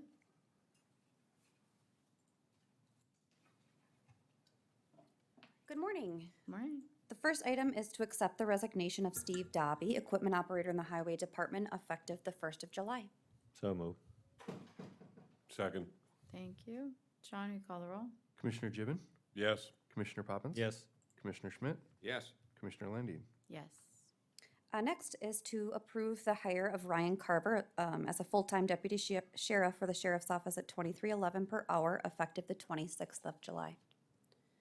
Thank you. Excuse me, how much per hour? $23.11. So moved, Madam Chair. Thank you. Second, Poppins. Thank you. Sean, will you call the roll, please? Commissioner Gibbon? Yes. Commissioner Poppins? Yes. Commissioner Schmidt? Yes. Commissioner Landine? Yes. And next is to approve the hire of Julie Morrison, paralegal for the state's attorney's office at $20.87 per hour, effective the 12th of July. Thank you. Is there a motion? So moved. Second. Thank you. Sean, will you call the roll? Commissioner Gibbon? Yes. Commissioner Poppins? Yes. Commissioner Schmidt? Yes. Commissioner Landine? Yes. Madam Chair, Yes. I'm requesting a 5-minute recess before we hit number 15. All right. Take a 5-minute recess. We'll be back at 10:10.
16 quick if we can do that. Yes. So before you is the listing agreement from NAI Sioux Falls for the transfer station property at 27988 471st Street near Worthing. Thank you. Do I have a motion? I'll offer a motion to approve it. Thank you. Is there a second? I'll second. Thank you. Sean, will you call the roll? Commissioner Gibbon, Yes. Commissioner Poppins. Yes. Commissioner Schmidt, Yes. Commissioner Landine. Yes. Item 17, we've got, need to take some action on surplus property. Sherry, you want to cover that? Can you help me pull that picture up? So we have parcel number, where is it at? 149,36,300. Yep. It is that sliver of parcel, or that sliver of land right along the river. I received a call asking if they could purchase that. We did not receive it by tax deed. We were actually deeded that parcel. So I told them that I'd find out if we wanted to surplus it and do open bid process on it. What are the thoughts of the board?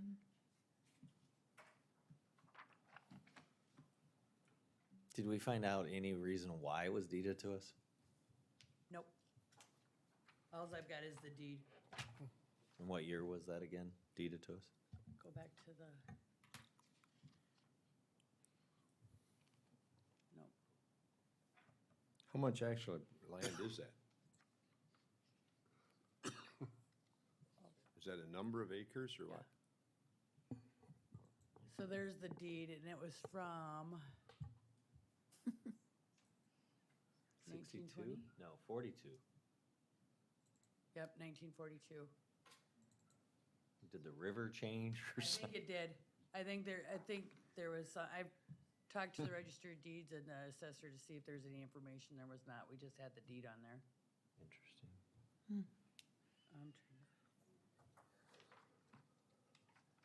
So I guess the I would- interested person is buying the parcel underneath of it. So that's why he wants the access for the river. Would that take away from public access, though?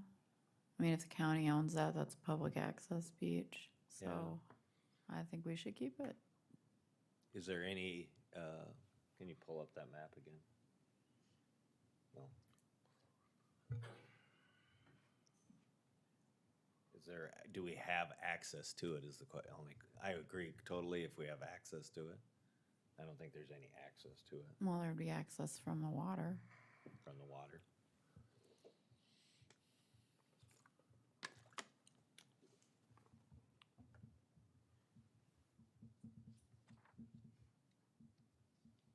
There's no easement access to it recorded? Everything I got from the Register of Deeds was the deed. You can't cut off access I mean, Yeah, that's, I mean, I had people walking through the back of my acreage when I lived out by Parker, fishing in my backyard, and I couldn't anything I could do about it. So,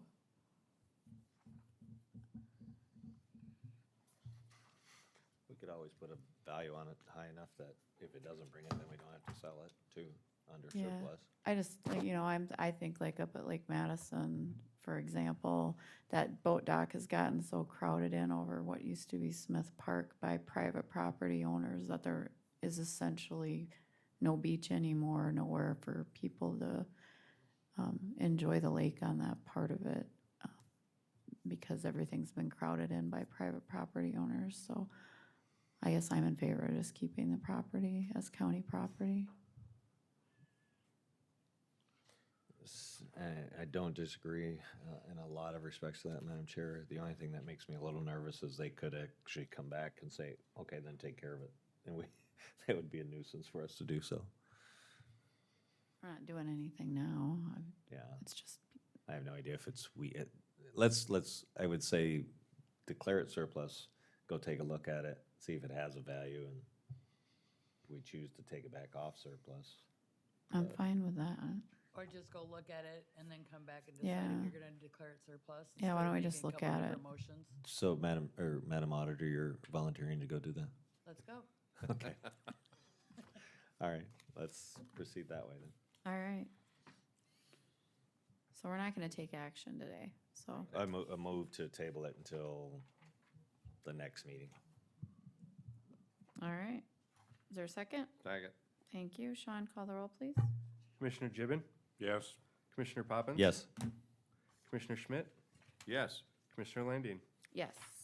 Now we'll circle back to item 15. Madam Chair, I have a few comments. I called for a recess to discuss with Tony Ventura this motion. And for clarification purposes, I'm somewhat, when I got here, read this thing and thought, thank you very much. My motion on this was going to be that last week we had Terry Dendalk here and public comment that talked about a proposed expansion on his particular dairy promotion. And I remember all of it, what he was talking about. So my motion this morning was going to be to refer his concerns dealing with the ordinance, on the odor control ordinance, back to planning and zoning for their discussion to see if there was some way that you could work with them. And now this morning, I see where we have a recommendation to remove the ordinance altogether. Well, that seems a little bit more than what yours truly was counting on. And I'm still back to trying to address Mr. Denduck's situation. Now, the odor control ordinance is a controversial one. And Tony Ventura and I have had many, many conversations on this situation. And sometimes we agree and sometimes we disagree. But Tony makes valid points on his points on the necessity for that. And on the other hand, we have other individuals that say that the ordinance is not a relevant situation, it's unenforceable, it's several other things. And at one time, we adopted it, and we used it consistently for anybody that was putting in CAFOs and into our county. So I am still not comfortable with making the recommendation. I just want to see Mr. Dendalk, who is planning to invest several $1 million potentially into our county, and get some resolutions to know whether he can move forward or whether he abandons his plans altogether. I've talked to the Dendalk family. They're a very, very good family.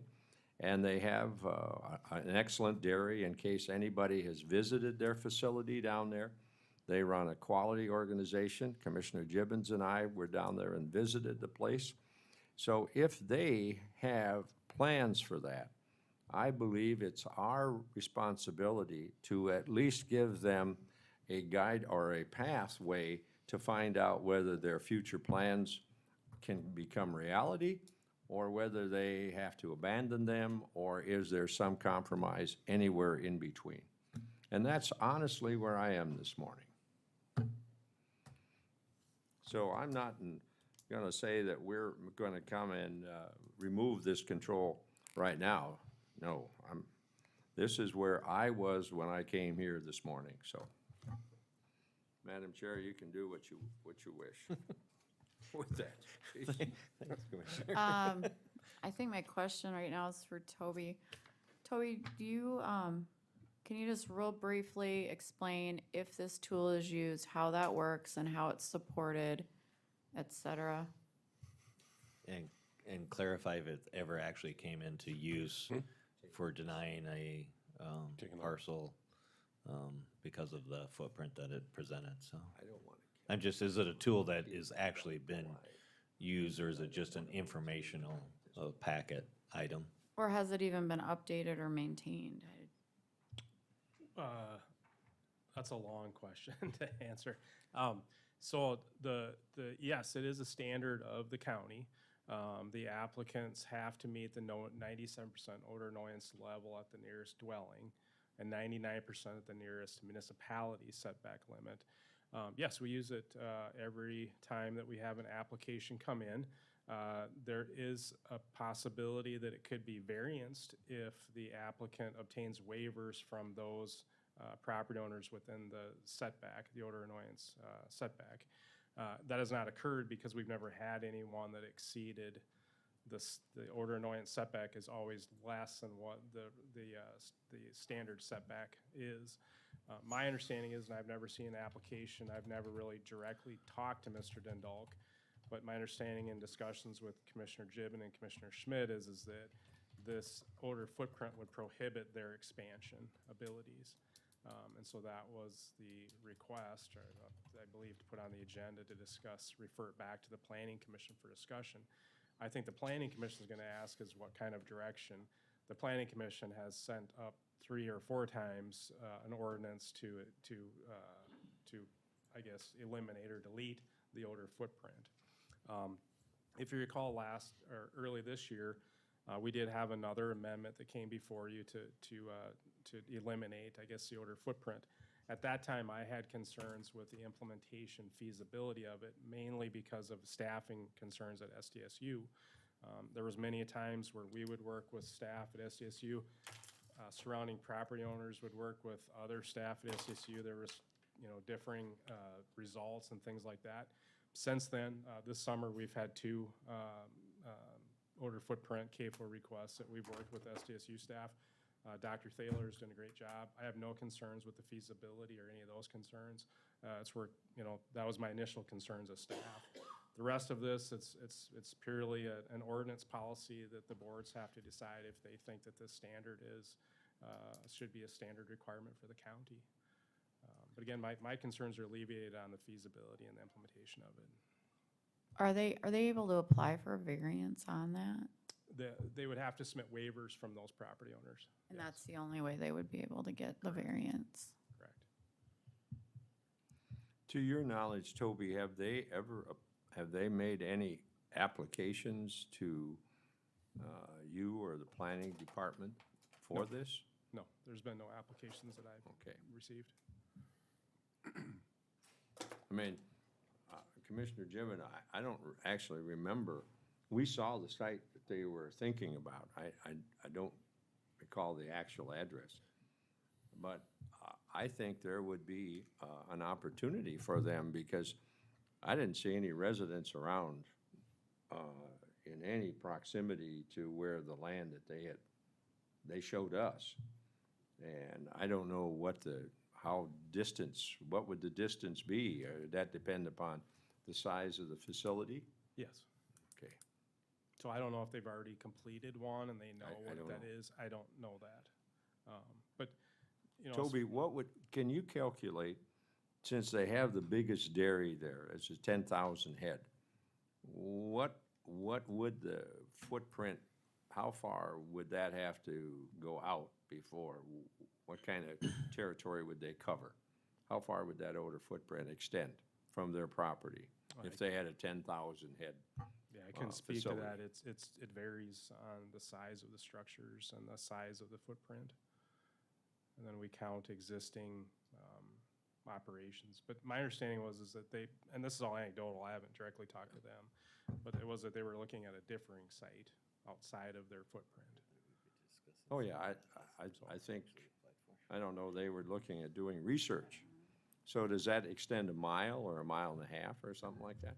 It varies. It varies on the operation and the species and those different types of things. I guess I'm willing to move it forward to the Planning Commission discussion, but I think the Planning Commission is going to ask is what's the direction? They've sent this 3 or 4 times up for elimination. At this stage, again, as staff, I have no concerns with the implementation or feasibility.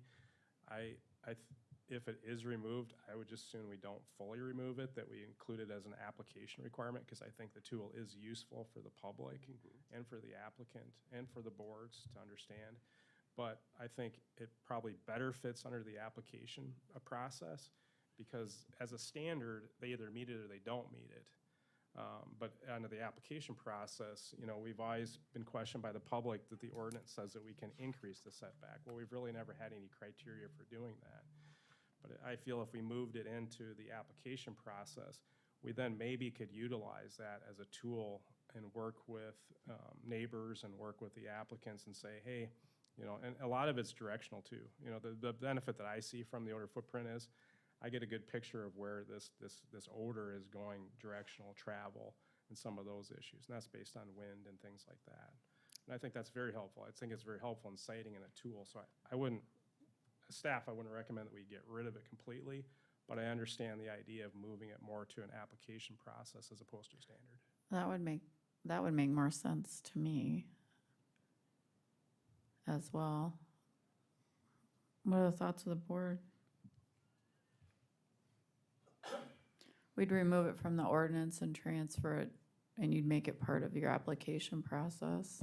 No, it would still be part of the ordinance. Okay, We would just, you would move it from a standard to just an application submittal. okay. Would we be okay on voting on something like that today? No, you'd have to We'd refer have it to the to- planning commission for a recommendation. Okay. And of course, we'd have to have a public hearing on this as That's, well. yeah, Yep. so, Madam Chair, I would agree with you that we refer this over. But we also have several individuals, I think Tony Yep. was up. yep, and I was gonna get Give to him an that opportunity and anybody else to speak. on what the thoughts of the board were right now, but we can hear from the public right now on that. I'm gonna limit to 3 minutes per person, and please don't be redundant if anybody else is gonna speak. Maybe you're everybody's representative. No, you're not that lucky today, sorry. I know Alright. you want to go home. Had to try, had to try. Try to keep me at 3 minutes. I have concerns about the odor footprint tool being sent back to planning and zoning for recommendations by removal of this county. We have an operator that is wanting leeway for his dairy expansion that is quite frankly spreading misinformation that he cannot expand to the odor footprint model. The odor footprint tool is not preventing him from expanding his operation. If setbacks will change due to the odor footprint tool, he can obtain waivers from the neighbors, buy them out, purchase more property, drop a contract with them, or an easement or trade commodities, manure for setbacks. Asking for leeway on the odor footprint tool otherwise, they will go to another county. It really bothers me as if there's Lincoln County is being held hostage. So this operator can get his way. Remember, there needs to be due consideration for how the neighboring churches, properties, businesses, and other smaller farms have contributed to Lincoln County and economic growth and tax base for years and generations, not just how his operation has helped the economic development. Large animal operations and businesses bring in many woes to the already deficient roads in South Lincoln County. Fix the infrastructure in South Lincoln County or have these operations move into commercial and industrial areas where they have the infrastructure. It was also stated this operation has over 66 employees. 66 employees in the country who probably don't live here, have a definite impact on traffic. An operation that runs 24/7, 365 is not basically not changing the community, it's dramatically changing the community. Now, the question is how do they commute to other areas? How does it change the neighborhood? When currently some operation stops at 6 o'clock, that's usually when the county shuts down here. And so when you add these large operations, they run all the time. Many of our ordinances are written for Lincoln County at a population under 40,000 people. Our population explosion in Lincoln County is a direct relationship is why it's harder and harder for these big animal operations to come in and set up and expand. But there seems to be a bias and discriminatory zoning that has emerged here in Lincoln County.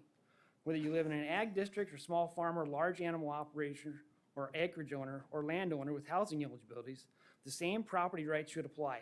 Do not infringe on the generational farms and take away their ability for family farms to bring their sons and daughters home to Lincoln County and take away their economic opportunity. No one should be allowed to overwhelm another property with noise, noxious odors, fumes, gases, contaminated water, runoff, etc. Everybody's property rights need to be held equally. Otherwise, it is discriminatory zoning. It is the government stealing other people's property without conversation, leaving a landowner to only enjoy his house. Thus, I would like the commission to propose the Lincoln County Fairness Act that would state all future businesses and expansions would have to follow this. There will be no emission of dust, fumes, vapors, or odors that can be smelled or otherwise perceived from beyond a property line. I'd also like to bring out a concern about the planning and zoning board members. The board is bloated with ag and animal confinement operators or those who work directly with them. It was stated to a planning and zoning member not too long ago by a board member during a hearing that if you move to South Lincoln County, you get what you get, implying that non-ag people that move here are in the way of ag and have no rights. How about the citizens who've been here more than generations and you treat them differently? Another planning and zoning board member stated, if you move down south, you should be forced to take what your neighbors give you. Another board member continually refers to non-ag people as those people and you people. Carefully, your bias is showing. At the same time, the board member has given out misinformation during discussions, which was not corrected by the zoning director. Example, he stated that the 303 ordinance special permitted uses was deleted. It's still in the books. Thank you. Thank you, Tony. Thanks, Tony. Anybody else? My name's Mike Peterson, 28732 473rd Avenue. I kind of heard about this, and I just want to say I live by a CAFO. They still stink. Nothing's changed. It goes wherever the wind was. 3 weeks ago, the week before the 4th of July, I have 2 grandchildren, and we had them for the whole week. 2 of them days, the wind was out of the northeast. It's not every day, but them 2 days, we could not be outside. And them kids love to be outside. So they come to Grandpa and Grandma's to be outside, and we couldn't be outside. So that's one thing I want to state. What was the second? Oh, I talked to someone who does service at this dairy, and he does service at several dairies, a bunch of them over by Viber. He said this is the stinkiest, dirtiest one he's ever been on. He said it is unbelievable compared to the other ones. He said you go to the other ones and they are clean, people are clean, everything's, it's night and day is what he told me. So I just wanted to state that. Thank you. Thank you. Anybody else?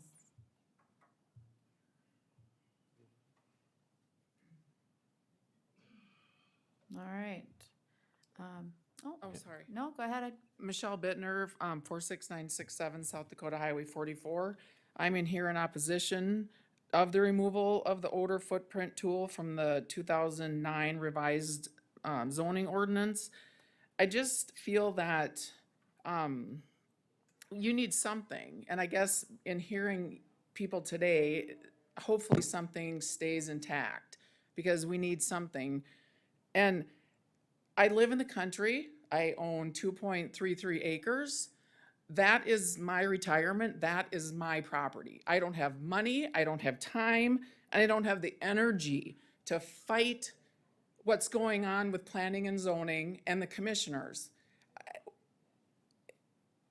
We fought for a rezone. It took time. It took time away from my family. It took time away from my life to do this. If you know you're going to allow these places to come in that are dangerous chemically, odorly, whatever, environmentally, stop allowing residents to be built in this county. They're everywhere. And this is our home. We don't want things that smell. We don't want things that add dangerous traffic. You are voted in by us, yes, to make decisions. But you have to be our voice too. And we are here telling you how we feel. Thank you. Thank you. Anybody else? Come on up, Cindy. Good morning. Good morning. Cindy Thomas, 48131 Laurel Oak Lane, Canton. Want to just say thank you for your service. I know that you don't have an easy job. I hear what you said, Mr. Commissioner Schmidt, and so some of my speech might kind of counter-indicate just what you had said. So, but I do want to say some of these things. Back in 2018, the odor footprint tool was adopted into the 1209 CAFO ordinances.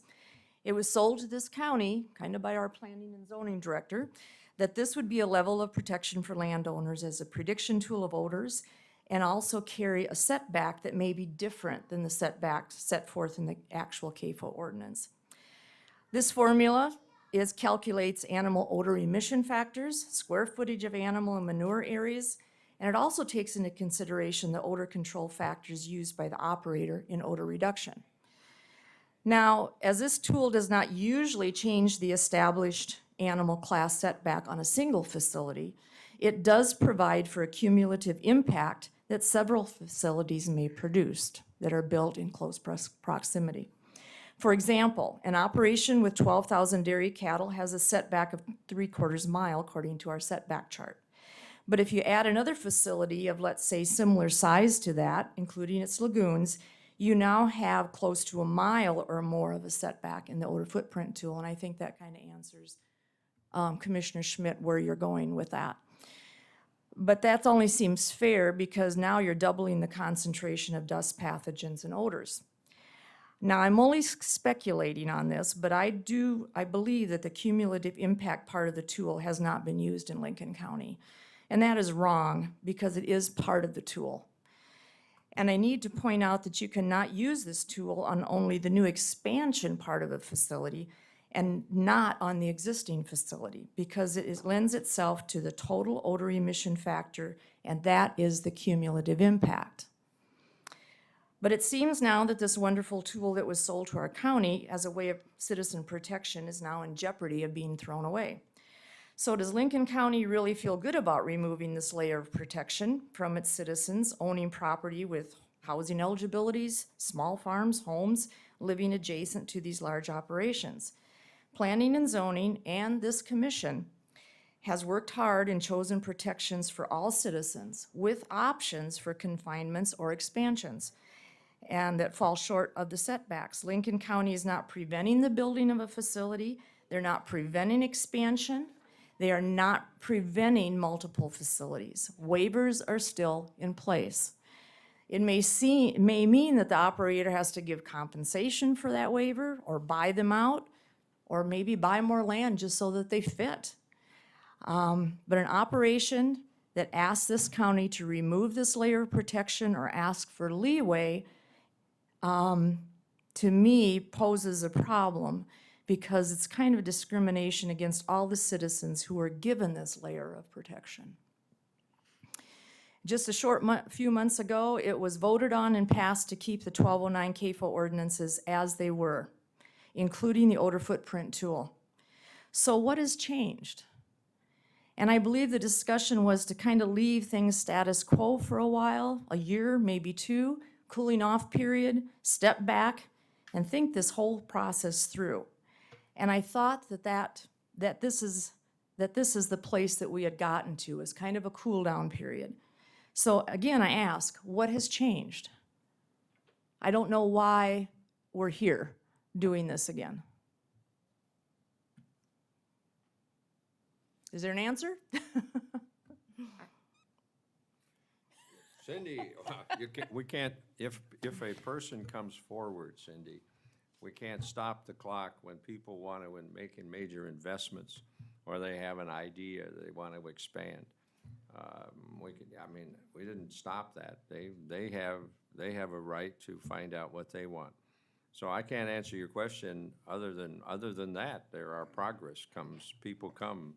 We have opportunities we had a locker plant that came up, which we thought was going to be a good idea, but that was not shared by the residents of a community, and they referred it. So, but anyway, those are the things to me that change because our process with the growth of this place doesn't stand still. And I totally understand that. I just really feel strongly that this layer of protection that was offered to the residents should stay in place because we still need to use that cumulative impact of that tool.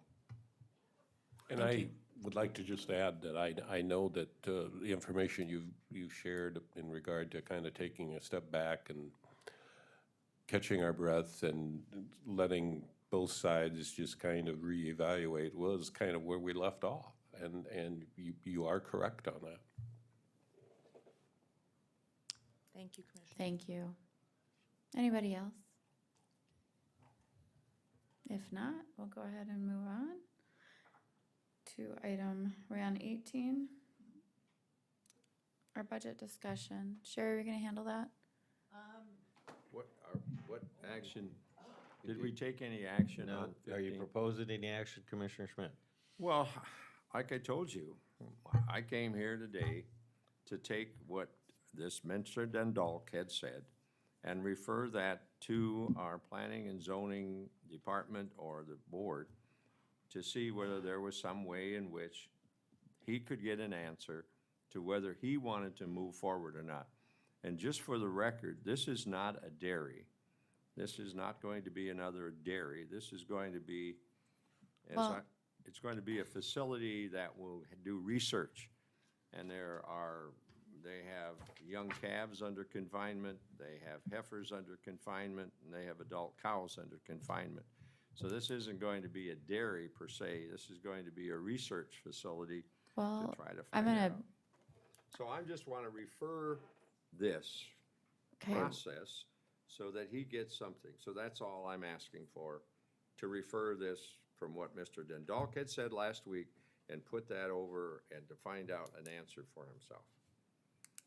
I didn't intend to. We're not going to eliminate the odor control. We're not voting on that. We're not doing anything. Well, no application's been made yet on that, so I think that's premature, and I don't think we need to talk about that. This is the odor footprint itself without respect to one business or another business. We're either gonna use it or we're not gonna use it, or we're gonna make it go through the application process. So if we're referring it for that reason, but not for some particular business, I think that's where we need to go. So are we referring this back to the planning commission or not? Do I have a motion to make a referral back to the planning commission to look at this? Where does Mr. Dundalk sit? I understand what you're saying, but I'm not- we don't have an application. We just need to look at this in a general, I'm not disagreeing with some of the things you're I saying, understand. but we don't have an application in front of us. So I'm not gonna change it for I'll one leave it. business. I just say, if that's the case, you leave it as is, right now. Just leave it as is. I'm fine with referring it back to the planning, but Commissioner Poppins, what are your thoughts?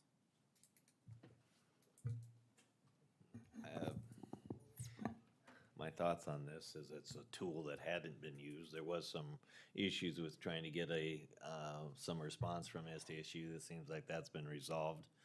I'm not sure at this point then what is broken on it. If you wanted to work, Commissioner Schmidt, with the potential applicant and see what errors or issues that specifically, and see if we have to make adjustments, but I'm not sure we know what adjustments need to be made at this point. Definitely doesn't sound like anybody's in the mood to take it away completely, and so I would ask that you work with Toby and see what issues specifically might have to be addressed with it, if any, and then come back to us. I would be in favor of making it part of the application process instead of, I guess Toby was saying part of the Repeat that standard. again, Commissioner Landine, Yes. making what part of the process? Making it part of the application process, as Toby was suggesting. I could support that. Right now, I'm asking for a motion. Are we gonna refer this back to the planning commission to work with Toby or not?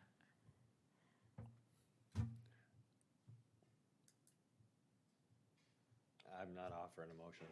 I'm not offering a motion. I'm not offering a motion So either. this item is handled by not doing anything. Dead. Perfect. Okay.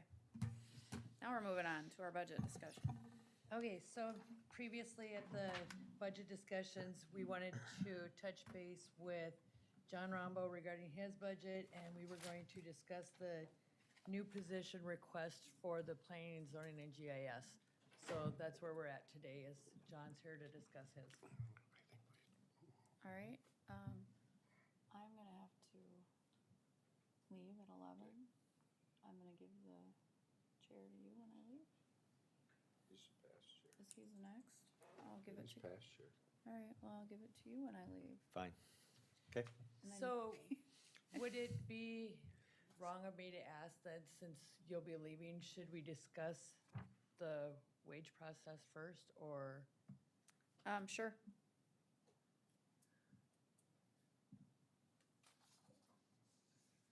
Sorry, Julia.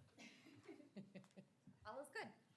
Okay, I'll be brief. I know that there's still a lot to get through. I just wanted to revisit staff increases just briefly. We've had a lot of conversation about this, but wanted to give you some additional information as well, and then follow up on some of the commissioners' questions from last week. So, first and foremost, Commissioner Gibbon, you had a question about Sioux Falls School District, what that percentage of increase would be for that staff. I did find the information for that. Sioux Falls School District is giving a 3.15% increase for their staff this year. There was a news, Who was that? Sioux Falls School? yep, school district, yep, How much of an increase? 3.15%. Okay. And then Commissioner Aaron's, who's not present, he had some questions regarding market data and who we solicited, and then also had some questions regarding that data. It has been gathered, I won't specifically go through that. The average for 2021, like previously indicated, is 2%. Lincoln County employees received 1%. So there's that data. If you have specific questions, I'm happy to go through that. Next, collective bargaining agreement. We've talked about that increase for this year and the last couple of years have been 3.25. I also wanted to briefly touch on some additional factors to be considered, which is staff turnover. Last year, it was 17%. This year, currently, we're at 8%. From a national, local, and unemployment rate standpoint, we're sitting at 2.7% for Lincoln County. State as a whole is at 3.3% right now. Some good news is that local unemployment rate is back to where it was prior to COVID, so that's great news. We're bouncing back. Some additional labor market information. Recruitment is getting more and more challenging, to say the least. Currently, there's over 2,300 jobs available on KELOLAND. We are specifically competing with those positions in Sioux Falls. Not only are we competing against those positions in Sioux Falls, there's also that location barrier, which is also an additional challenge. To get more specific on the recruitment aspect, our applicant numbers are down. As of last year, we had an average of 24 applications per position posted. This year so far, we're down to 17. That is a decrease of 7 applications per position. That may not sound like a lot. However, some of our positions don't even get 7 applications. So that is huge for us currently. This year alone, we have been unable to fill 5 positions, and wage has been a factor in all of those positions. 5 positions are currently either being advertised for or will be in the process of re-advertised for. Here's a real scenario. So we had an applicant who was the top applicant in 3 different positions here at county. Was given an offer, they accepted the offer, and then 2 days before they were gonna start, they didn't start because they received a counter offer at their current place of employment. So we're not only competing against Sioux Falls and all those open positions, we're officially competing against ourselves. Another just real life example is currently we're 3 down at light equipment operator positions or equipment operators for the highway position, and soon, as you all know, it's going to coming into the winter months. The last 2 recruitment cycles, we were unable to find staff for that position. Talk a lot about recruitment. In fairness to our current employees, I just want to say when we talk about recruitment, the #1 strategy for recruitment is retention. So although I say recruitment a lot, it's also retention as well. So in fairness to our current employees, I want them to hear that as well. Lastly, I took all this information, just brass tacks, I put it together. Carter, could I have the screen? Great, thank you.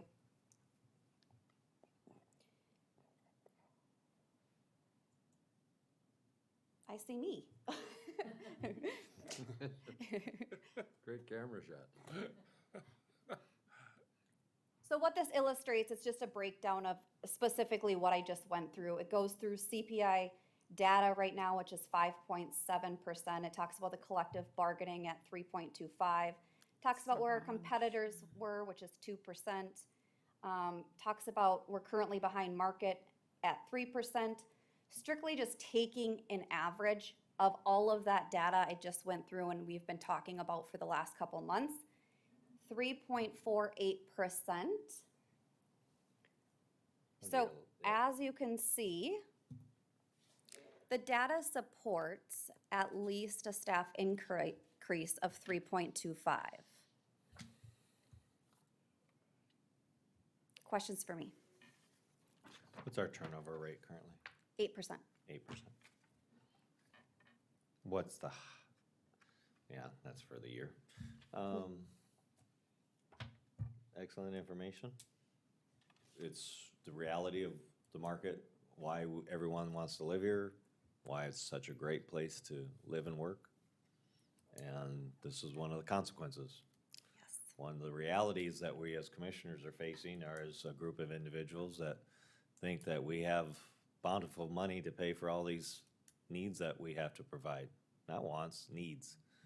And the reality is that isn't. I think last year we had approximately about a $800,000 increase in our revenue to make additional expenditures.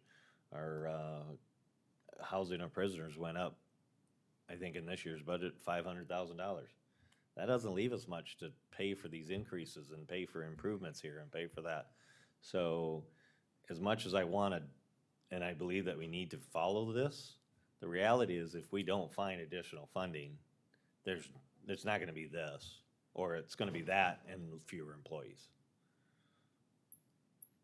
I talked about this, I think, a year and a half ago. People didn't like it, but it's a reality. It's costing more. We were blessed by very conservative when we were a mere 15,000 people in this county or so to get a tax freeze, and I'm throwing that number. I did not have that data exactly, but I'm estimating we were probably around 15,000 when we had a tax freeze by the state, and we were very conservative on our mill levy. We didn't have a lot of growth. We weren't changing. We're changing. We're not that same county. So it's imperative that the public, we educate the public on the things that we're doing are not wants, they're absolutely needs mandated by the state, the things that we have to take care of. So, Can I just make a comment? So, absolutely. So to your point, absolutely, there's a lot of needs in the county, projects, what have you. To do the projects, we need the people, and to get the people, we need to pay our people. And so the data supports that, and I can appreciate we're under, tight financial restraints as a county. However, this is concerning at this point if we can't even fill our positions. So, Yeah. To your point, yeah. Yeah, so it's. Questions for me specifically about that? But 10 days ago, weren't we talking about the cost to price index or something being 2.95? Am I correct on that? So Wasn't that Consumer information price you index. presented at that time? Good question. So in March, yes, the consumer price index, which is the cost of goods and services, was 2.96 at the end of March. That has increased by that much. What's the difference between 5.7 and 2.96, whatever that is, in just a couple months time frame. So there has been a significant influx within the last couple months. Yeah, at our last meeting, wasn't it? It was 5%, I think is what you had said. Yep. So, we've already decided to give, under the collective bargaining, the 3.25 for the cost of living adjustment. Everybody's cost of living adjustment, it's going up. It doesn't matter that you're wearing a bulletproof vest when it comes to cost of living. Sure. The price of milk for a law enforcement officer is the same as the price of milk for any other person in the county. So I'm supportive of the 3.25. Oh, I'm very supportive of it, but the reality is I look at their budget and you start to look at how do we pay for things over in the next 5 to 10, 15 years. We're functioning on a reserve that is not keeping up. So, and we have huge capital needs that have to get addressed, not just personnel too. So, What are you asking from us today? What are you looking for? I think the auditor would like a number I would to like help a with the number. budget process. Because my plan is to present the budget to you next week to have it published. Right. So to move it along. Sherry, what's the actual numbers between 2.5 and 3.25? How much of a budget impact does that have overall? Hopefully these are the new ones. While you're doing that, Sherry, I'm gonna hand the chair over to Commissioner Poppins. I've got it. Drive careful. thank you. Thank you. Drive careful, Madam Chair. Before you leave, Madam Chair, I'll just say that I guess I'm at 2.96 or less, so I just want people to know. 2.0, 2.5, or 3.25. What was that again, Sherry? Repeat that. 2.0, 2.5, or 3.25. Those are the three numbers that we agreed upon at the beginning of the budget process. So with that, let's give them direction. Yeah, it's either 2. And see, the advantage of having I'm just gonna respond to whatever you guys. Yeah, you got the Matador treatment here. Well, the reason I asked Sherry, what is the difference? I'm just The curious. dollars. Just give me 2 seconds. 54,000.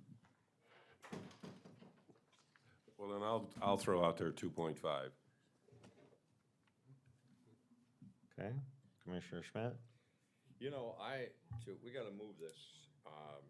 Do I think they deserve 3.25? Yes, but reality says 2.5 to me is what we can live with.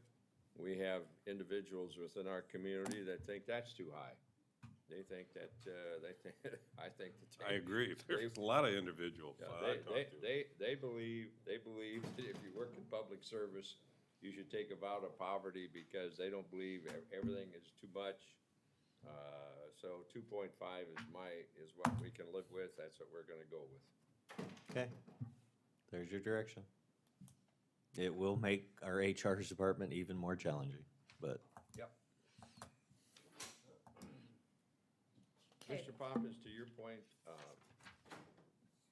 the reason that I have always wanted to have a planning session or a commission to sit and do planning is just for that reason. Right now, we're rudderless. We're reacting to all kinds of situations, regardless if they're positive or negative. We haven't focused on what our future agenda is gonna look like and where we're gonna be 5 years from now, and how we're gonna pay for that. So, anyway, what else we got left, Mr. Chair? well, I think we're still working on budget. Oh, you're not done. So John Peters has a new position request that he is going to discuss with you because you wanted more clarification on it from last meeting. Hey, John, why don't you come up? Morning. Morning.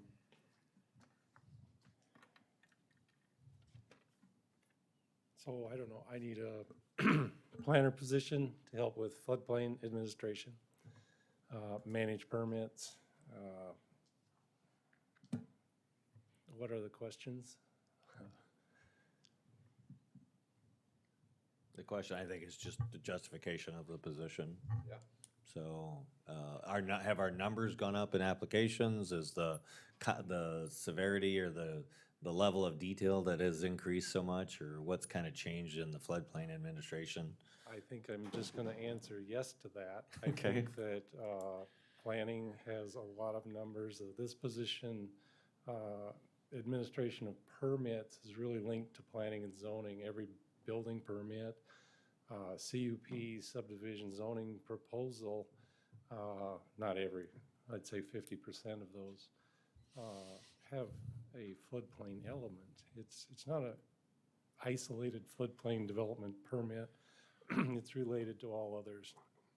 In 2008, we were required to provide enforcement and certification of elevations by FEMA.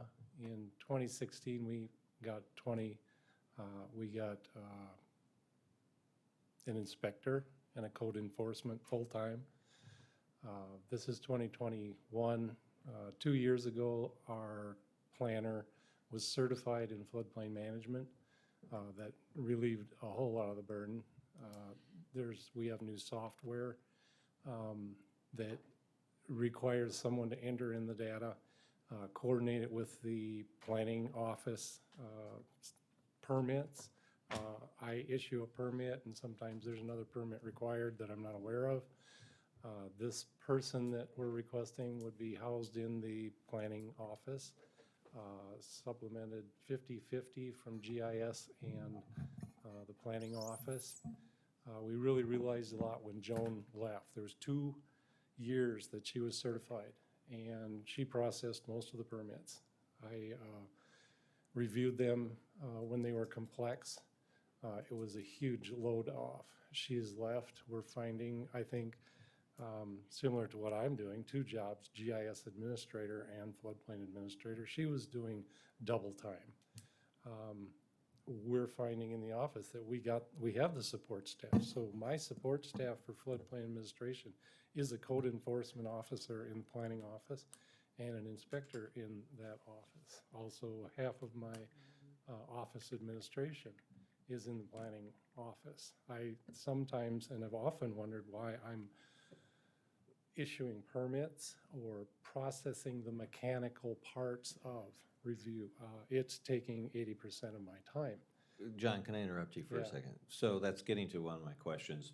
How Yes. much time would it take for you to analyze your time, what you do, what your assistants do, that go into either rezoning or building permits?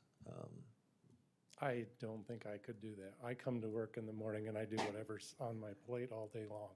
I know that, but That's- so what I yeah, was I know going what to you're discuss asking. is, know. do we need to get to a format, we don't like taxes, but I think fees are acceptable if it's attributable to something that they're getting a service for. And this is a service that's required by an agency outside of the county, FEMA. Right, this is federal. This theoretically, in my mind, should be passed on then to the applicants that are needing that information. So my question is I think we do need to evaluate and find out how much of your services, how much planning is going. And because when we look at how much we get in tax revenue from a property, when we looked at a total increase of 800,000 last year in our budget, I would hate to know how little of that was actually by growth that's outside of municipalities. So we're not covering our costs for the development that's happening outside in the rural areas for the amount of cost that it takes to administer that. I think there was a development fee suggested at the last meeting. Okay. I think I'd like to work with you on that. Sure. Not clear, lots of numbers, what would work for that. HR has talked to me about numbers to justify the position, I guess. The position already exists. It's a dual purpose in the GIS, not necessarily right. I started with that position because of mapping. Floodplain is map-centric. It evolved to administration of the permitting. We didn't have a lot of permits. To go back and, get numbers of all of that for 19 years or what, I will say everything's doubled in the last year, in 6 months, compared to a year. So, I mean, we're in an exponential growth pattern here. I'm not gonna bring anything happy to the table here, just like Julia. This is getting overwhelming in the planning office and in my office. I would really Yeah. like to hear, and forgive me if you did discuss this last week, I had obviously my personal time, but I don't know what your thoughts on this. This is a fee structure issue, I think, for me. I was just gonna ask how many fees can we initiate, and how many fees can we increase to try to offset the cost of, you know, the amount of work that's being required. Yeah, Yeah, we're whipsawed. I mean, you know, I don't know, Commissioner Gibbon? I know I'm on record as saying I'm supportive of it last week, and I know that, again, it's another full-time position with more benefits and something I don't know if we can afford either right now. So I think you both make a very good point on your observation of it. Well, you know, If I could, maybe. Toby, when's the last time we really adjusted our fee structure for permits, building, rezoning? Sorry for interrupting, I'm just trying to keep this moving. I appreciate the conversation. This is something that needs to be discussed. Yeah, and you know, and you weren't here last week because so John was gone, I had to justify this a little bit, but I think what the issue is that, you know, what I inherited a lot of this stuff is John's the floodplain administrator approving floodplain development permits. Him, the director of GIS, is approving my development permits, which works great, you know, but it takes a lot of his time. And the idea of this is that it would be a half position, half planning and zoning and half GIS, to bring that person in so that eventually we can bridge this so it all moves into my department as far as this, because I think all development permits should fall under planning and zoning. The answer, get to your question, Commissioner Poppins, is since I've been here, we've not. I mean, the fees have stayed the same. Our lowest fee is our zoning permit, that's $50. Our highest permit is $350, that's our rezoning and our plating fees. And those by no means, those are reasonable fees for the public, because we by no means make any money on any of those permits. On building permits, an average house is $1,200 building permit. Commercial buildings, the average is about $4,000. And Julie, you know, John and I have met with Julie, and she did ask to put some fees, you know, some statistics together. And I looked at permits and compared them and things like that. But this one I think is the most interesting that I found. And this goes from the first of this year till yesterday, this year, and then the first of last year till this time last year. So last year at this time, we had revenue of $85,469.06. That's at our half point time. Right now, we're at $212,482.71. That's $127,000 more dollars. And I just gave you this, these aren't exorbitant fees. What the issue we have is volume. I mean, we have so many applications that it's, you know, that it's limiting our ability or our time and ability to do the things we need to do the customer outreach, to make sure that, you know, that everything's done properly. So that's really your question. And right now, humble, we're thin right now. As we said, we lost our planner, you know, she moved on to other things. And I'm one of those that Julie mentioned. We advertised, we can't fill the position because that person wanted to be at a midpoint, you know, which I have to look at equity within my department. You know, I can't bring in somebody that's just graduated from college that we're paying a midpoint when I've got people who have been there for years that are doing, you know, excellent duty. The last part of that is we're thin. It's me, it's our admin assistant, and we have we have a code enforcement officer, building inspector, and a building inspector. So John and I are reviewing all permits. The last, when I came down here, and I just approved one when I was sitting here, is we're up to 300 permits. That's more total than we had last year, you know, total. So I mean, you know, the volume is there, and that's the concern we have. We're humble. We don't want to ask these positions. We do what we can. We try to get by with what we can, and we will. You know, if you can't find it within the budget to do this, John and I will continue to work, and our staff is terrific. You know, we've got a great team up there that's, you know, steps up and does the things that they need to do. But that's where we're at, and that's really the justification for where it's at. But with that, we have to answer your questions that you have for us, so. Give me a quantitative number of how many permits are we talking, not dollars, how many permits are we talking in a year on average? I'm trying to extrapolate how many, would we have to go up by $50, $100 to cover the cost for the additional person? Okay, I'd rather do an analysis than on the spot of that. I mean, we could tell you, I mean, what we think it needs to be is what cost is.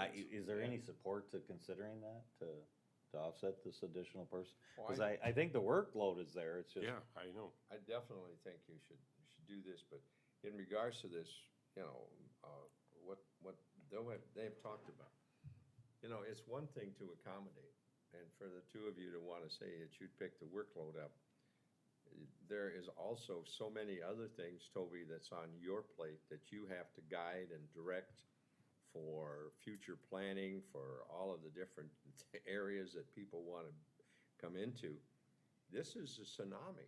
I mean, this isn't going to end. And we got to have personnel to try to address it. And how do we compensate, as you said, Commissioner Poppins, how do we pay for this additional staffing is a question for anybody because our resources are so limited. So I would say on a two-front, we should add,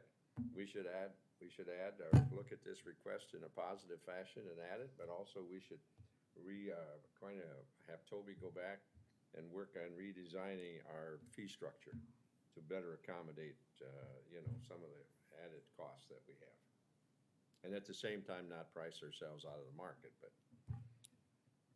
if we haven't changed anything for so many years, we must be a pretty good bargain down here.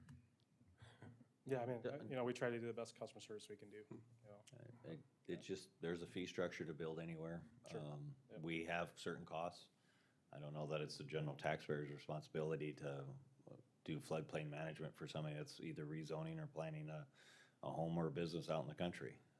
I think it's a fair distribution of the cost scenario to them, but I could be wrong. But Toby, if you wouldn't mind doing that, I think, John, you've got verbal commitment to add this position. Thank you. Thank you. Because the workload's there. Anything else, gentlemen? No, thank you. Thank you. All right, so then we've got John Rombo here to go over his general government building and the egg buildings budgets. Hey, John. Good morning. Good morning. I apologize about last week. I had every intention of being here and family emergency came up, so just couldn't make it happen. And I do appreciate the fact that I got invited back because I do want to be here because I do need some opinions on some stuff. So I'm going to back up and say after last week, I was listening in on the whole conversation. So I do have answers to any questions that you guys did have about my budget. And I will tell you that I've also sat down and kind of reworked my whole budget to kind of, Sherry and I have been talking and relooking at a different way of looking at how I'm perceive my budget and how I come up with a number. So I did kind of modify quite a bit, I think, in a favor that you guys would appreciate because I removed a few things. But so I'm going to start off at the top. My first item is insurance. I think I would have had $1,500 is what I briefed last week. I actually moved that up. Hang on one second. Sherry, what page is John's budget on? You know? At least you brought your book. I didn't bring my book. I'm sorry. Hey, I don't like that forgot look, it but this morning.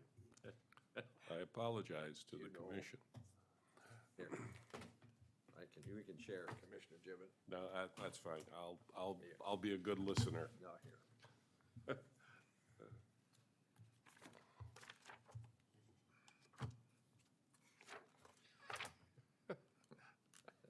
Like a teacher coming to a student. I promise to be better. Yeah. Okay, here we go. All right, John, excuse me for interrupting. So the first thing is insurance. I think I had $1,500 on my proposed budget that you guys probably have in front of you. I'm actually going to increase that to $2,000 because I do want to move forward with the pickup and I'm hoping I can justify that and I know my insurance will be a little higher because of it. The next item is professional fees. I think I might have had $45,000. I'm decreasing that down to $40,000 because I'm basing it more off of a 3-year average. And that's kind of how Sherry and I want to look at this.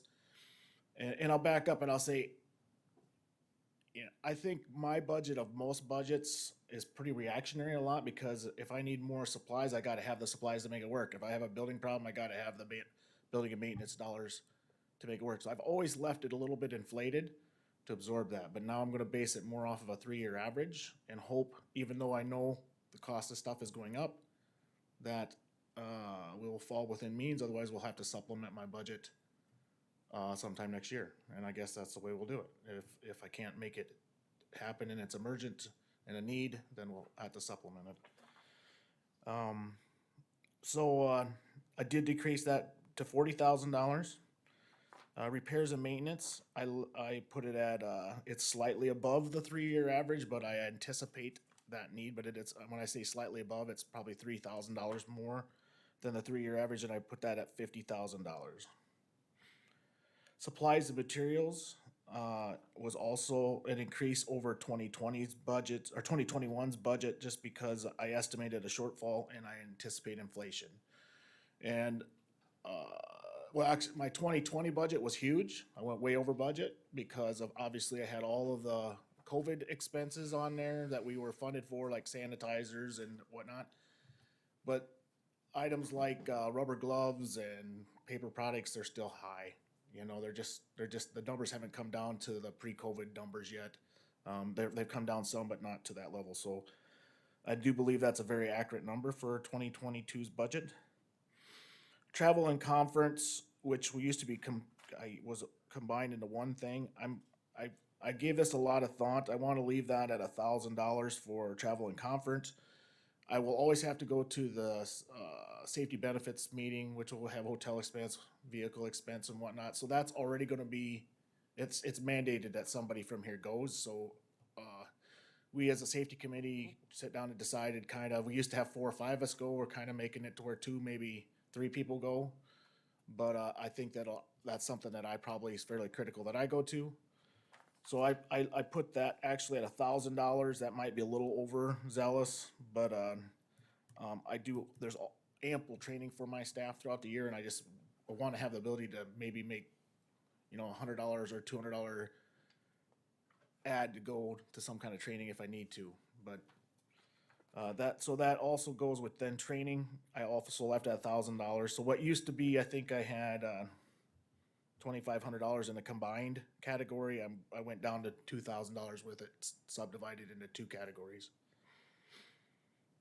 So John, on that, you're saying that your certifications are gonna be 1,000, then your travel is gonna be 1,000? Yes, that's what I'm saying. And I could give you this if. Nope, that's fine. Okay. I mean, yes, give me it, but. Okay. So utilities is one of those things that since I've been here, my utility number was here. And it's hard to say from one year to next because we could have a hard winter, we could have a hot summer, what my utility budgets are gonna be. Well, I think in the past, my number was like 175,000. I put that down to 130,000. That's on a 3-year average. I know this is a hot summer, but from what I could tell up to this date, I'll probably be okay with that. So it's gonna be tight. That'll be a real close number. So that takes us to building and structures, and first item on the list is demolish the old jail. I know that's been talked about, hauled. I've had it on my budgets before. We've pulled it off the budgets. We had funding before. In particular, I think what happened with when the funding was there, we had just bought the 4-H land. I was a little devastated that you guys chose not to, as a commission, to not tear it down, but I also had to build the parking lot immediately. Well, I think from the whole buildings committee, regardless where we land with how we adjust the courthouse needs, the court facility needs and everything, the old jail's gotta come down. It's only getting more expensive each year to tear it down. I think it's time to say, let's tear it down, even if we just have it as just land for now. We just fill it in with dirt or the proper material. I do think it's time that we make that commitment. But if you choose not to do it, we can put it off. I don't have any problem putting it off if that's how you guys want to land it, but I think we're just putting off the inevitable. My next item is update engineering plan, mechanical engineering plans. That's more electrical. Since I've been here, we've been modifying a lot of electrical things in each office. Well, my plans are getting a little bit confusing, so I want to work with electrical engineer and just re-get my prints put up to where they're up to date. $6,000, that's what they said. I think that's pretty fair. The next thing is a stairwell painting project. As you know, or I hope you know, that most of the painting that we've always done around here, we do with my staff. It's typically an overtime thing. But I've always done the math, and typically my staff, who, two of which were used to be professional painters, could typically do it on overtime cheaper than I could hire it done. But this said, the stairwell project would be a project that would be pretty difficult for us to do in-house. So, it's needed.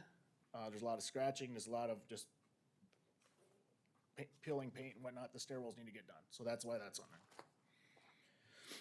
Next thing that I had on my list from last week was a carpet and painting project for the sheriff's office. I put a 0 in there. Obviously, until we know what we're doing, if the sheriff's office is moving out, we don't need a funded carpet replacement there right now. What I mentioned last week was, as we do know how we move forward, that would be my next priority for carpet replacement in this facility.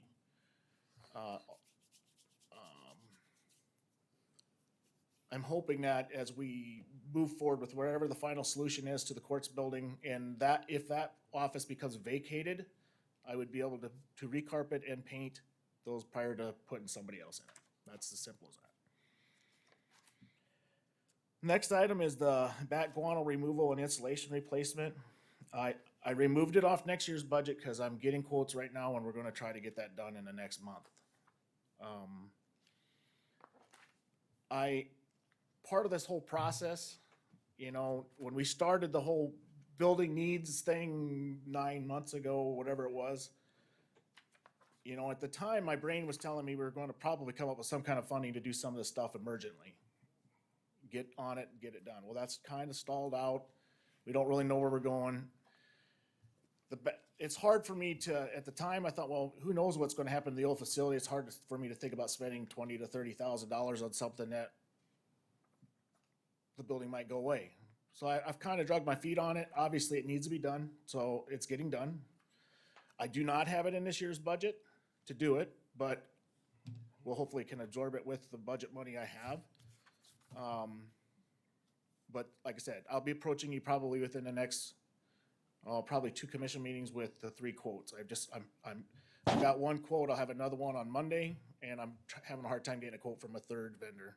How many times, John, we've removed bat guano from that thing about every year?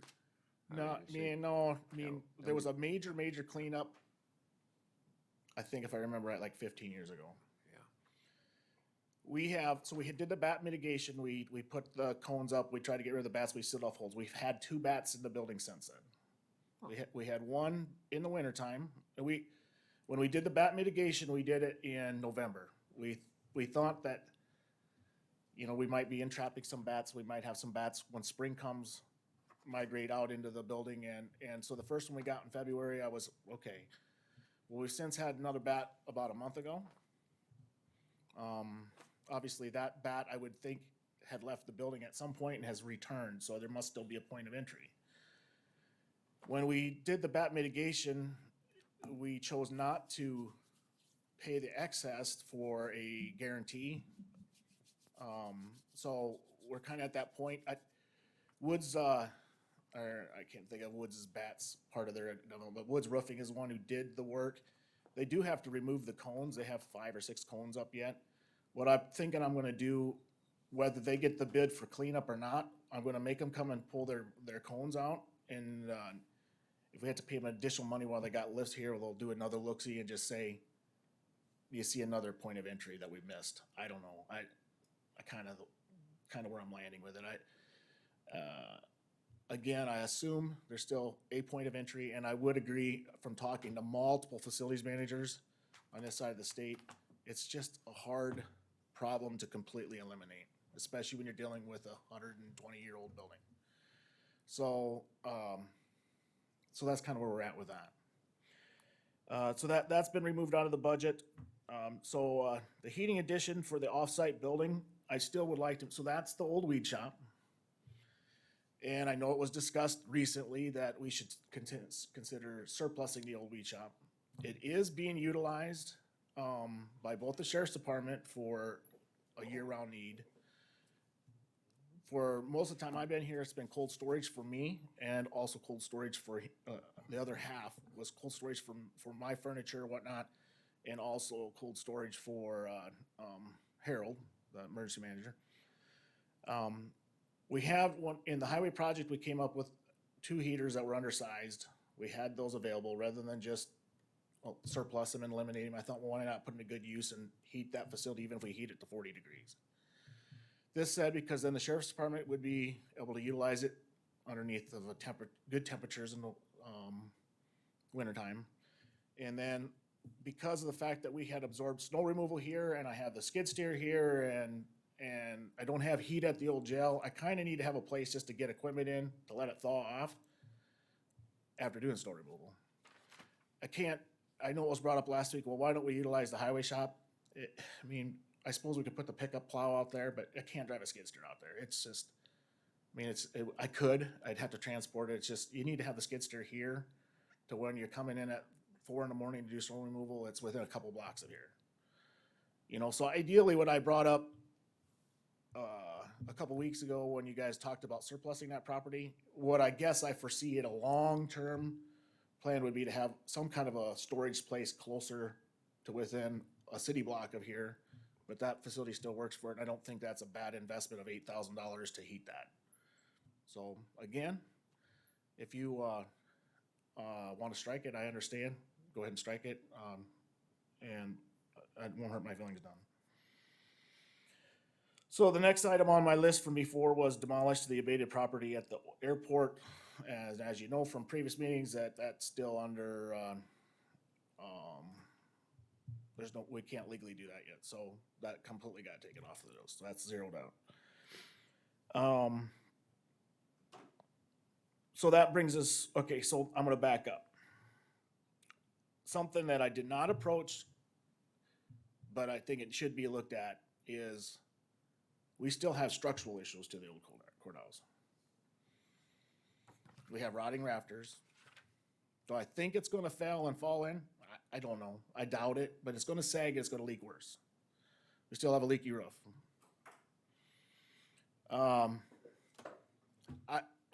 Much as I said earlier, I didn't know how the whole fix, but now that we're looking at other options of off-site, it doesn't look like that's gonna be absorbed in any project of that sort, so we probably better be looking at fixing it somehow. So, like I said, I did not have those numbers listed in here, but I do have, if you can put this on here. This was what ARC Inc. came up with in the building analysis. And, you gotta have a hard time seeing that, I guess, but basically what they had for to fix the structural supports, it came out to about $38,400. That's what they estimated as a repair cost. Then the attic windows were leaking. That was one of the places we thought we might be getting water penetration, and they had an estimated cost at $10,000. Also then sealing up those window joints up there was another $6,200. The roof repair itself, they listed it as $10,000.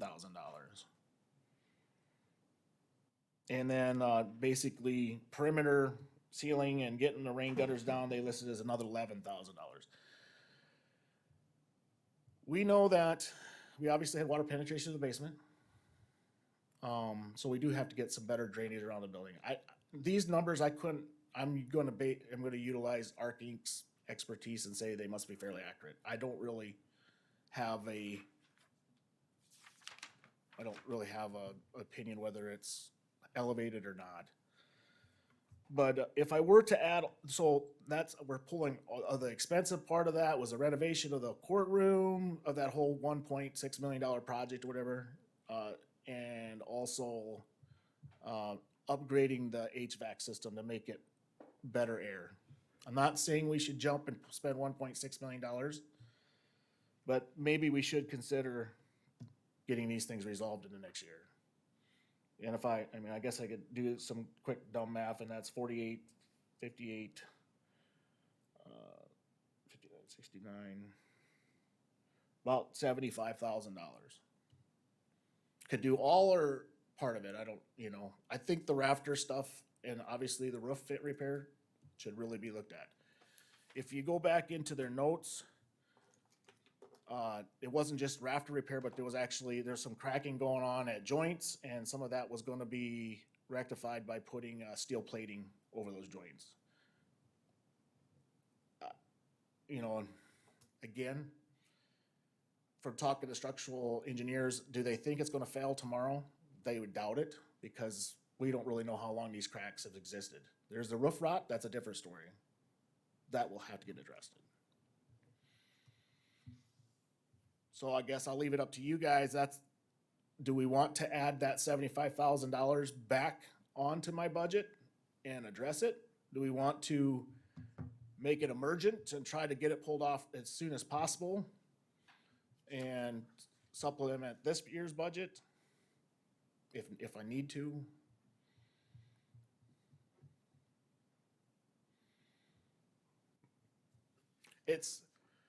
I mean, that's the thing, is I've needed some kind of input from you, the board, for a while. I guess I just should have came and asked, but I don't really know where to land with it, to be honest. I don't know how emergent to make it.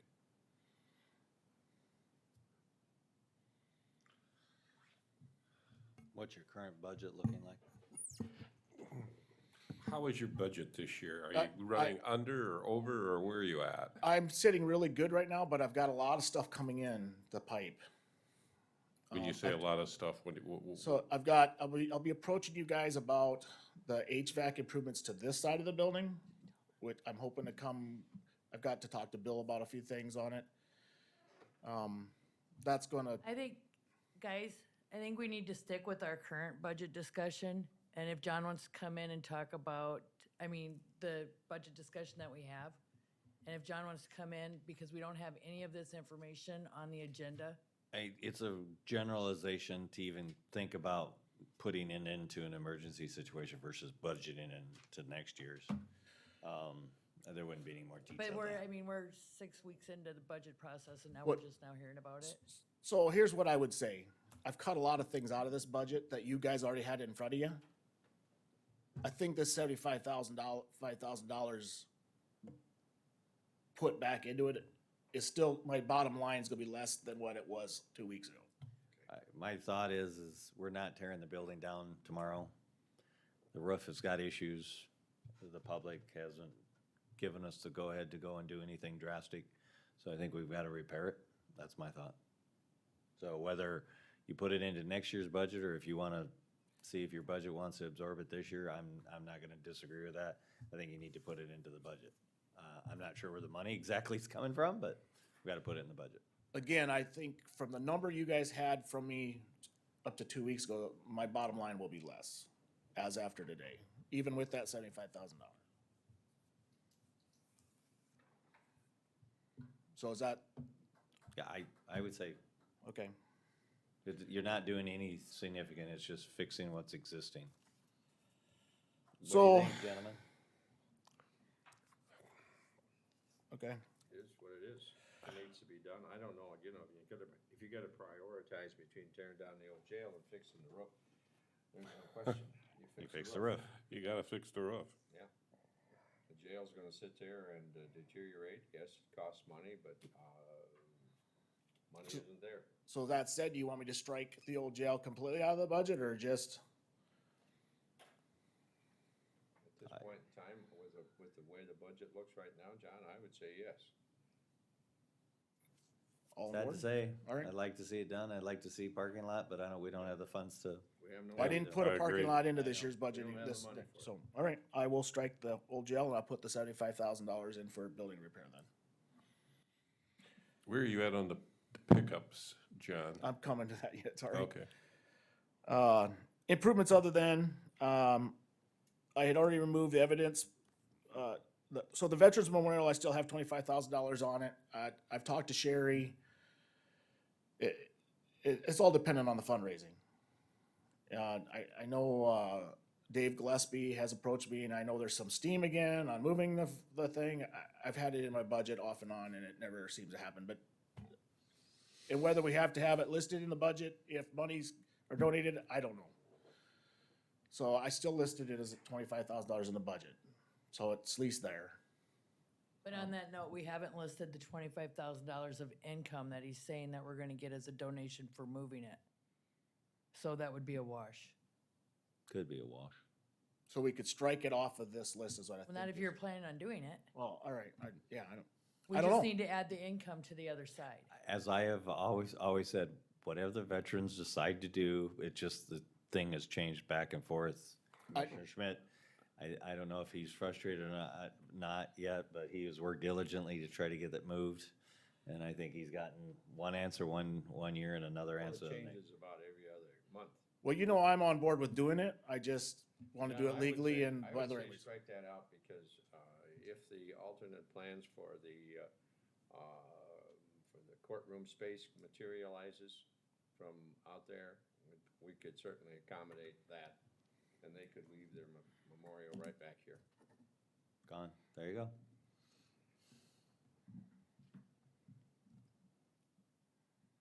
Okay. The next thing is a crack seal, that's gotta happen, so that's $6,000 for sealing up that parking lot behind Sturvins. Evidence storage for the system for the sheriff's office, I removed that was $60,000, because obviously, hopefully that'll be added to whatever the fix is to the new building. Fence around the off-site storage, that's also the old weed shop, I struck that because that was kind of a sheriff's need, and that'll also go away if pending on that, so. I don't remember what that number was, it might have been $20,000, I think, or something, but, so both of those things are zeroed out. So furniture and minor equipment. I had $60,000, cause as you know, I wanted to get another pickup. And I was gonna put a snowplow in the pickup. Now, if I'm gonna continue to do snow removal like I have, I'm looking at some options of maybe bidding some of it out. I've gotta have at least some redundancies for doing it. Once we inherited, or I shouldn't say inherited, once we got the transfer station red pickup, which is very dated, very wore out, it's got 200,000 miles on it, is just not really a good, and as you know, if anything's gonna tear a pickup down, it's snow removal. That's the hardest thing you could probably do to the transmission, to the motor, to the whole thing. Well, that's Harold's old truck. Yeah, that pickup's not an answer for that. Good shot. Now, what I would probably do is I would look at taking the plow off of that and put it on the pickup that I just got from the highway shop. Now, that's a half-ton pickup. It's not really the best solution for a snowplow, but it would just be my backup snowplow and maybe doing this building. I currently can do this building now with the skid steer and a snowplow. So I think Commissioner Landine mentioned, well, we just bought a snowplow this year. Well, that was for the skid steer. My problem I ran into is the two most qualified people for running the skid steer as a snowplow were doing the airport. That was me and John Hansen. Tom Hankey has now, we've put him on the skid steer quite a bit this summer. That's the place to learn to run the skid steer the best. I think he could probably handle it. So I could do without the snowplow altogether. I have a feeling that it's sooner or later gonna be hurtful, but as far as the pickup needs, I need the pickup. And so John, quick question, would you use if we did purchase a new vehicle with a new plow, would you utilize it out at the airport? Well, what I'm looking at possibly doing is just prioritizing that we as county staff just do the runway and the taxiway and around the pumps, and then I might bid out the work in front of the hangars. It's not as emergent, and it's just, that's So what's would that time- plow be useful for that or not? Or is So that- I need to have a pickup plow, yes, in addition to the tractor that's there. Sometimes the pickup plow is just the best tool to use. Sometimes the tractor's the best. There's a lot of speed to it. Right. If So, you get the but right plow where you got angles that if you I can make, cut. if I make that change and if I try to do all of this courthouse facility with just the skid steer, then I don't need to have a plow on the second pickup. Well, I wouldn't recommend putting a plow on the half-ton pickup. It's a half-ton pickup that's got 150,000 miles. It was great that it was brought up last week, why don't I just always take a highway shop piece of equipment? It just, once Terry's done with it, it's got some age. this pickup was a good pickup, I felt, because it was the one that. Yeah, I'm just suggesting that we not put a plow on a half-ton pickup and think we're gonna rely on it. It's gonna be, the frames on these pickups are not built. I would that agree. kind I of- think it's gonna break the pickup down in time, but You'll be it in was, maintenance before the year's over. So is So- the only real option then, John, is to get a vehicle, because you have taken on the responsibility of the airport. Now, if that's gonna get used for out there, there's no doubt in my mind you need to utilize a vehicle that's reliable, because that has to get done. And if you're utilizing, because the speed, if it can be done on light snows or whatever the case is, and if you're looking at, subbing out in front of the hangars, which I think would be a great idea, because that's not an emergency situation. But the taxiway runway's gotta get done, and you gotta do relatively quickly, and if you're trying to cover the courthouse and they're on a snow event, time's an issue. right. That's always my battle is trying to get it all done in the timely manner I need to with the staff I have, but Second question, have you checked to see if you can even get equipment pickup by this, January or February or? well, I mean, I was gonna do off-state bid. Yeah, in the I don't know spring. if it's available. I So- know. Oh, I'm not until next spring. Obviously, I'll have to live with the red pickup until it happens. Okay. Good point.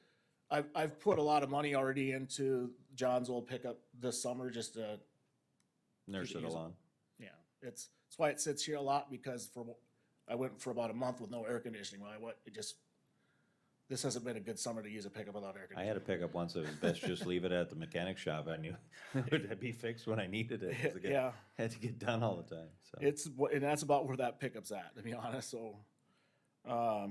So gentlemen, I know it seems like a hefty expenditure, but some of our requirements are to get that airport done. I guess I am supporting that we make that purchase, because otherwise we're gonna be paying repair bills to fix frames and we don't I don't think spending money that doesn't at all return us anything. Well, so, But just a comment, Commissioner Poppins, it is imperative that you do clean your runway and everything else, because if we're ever gonna get an instrument approach, part of that is the grading on how fast you clean out your runway, how much accommodations you make. The FAA also has rules on that, so while that may not be part of the budget process, but cleaning off that facility is strategic for the long-range development of the airport, so. Yeah, So no, why wouldn't you take a pickup out of the airport fund and then leave the pickup there? Cause I don't wanna leave a $60,000 pickup sitting up there. I don't think you need a $60,000 Yeah. pickup, but You need a vehicle that's reliable.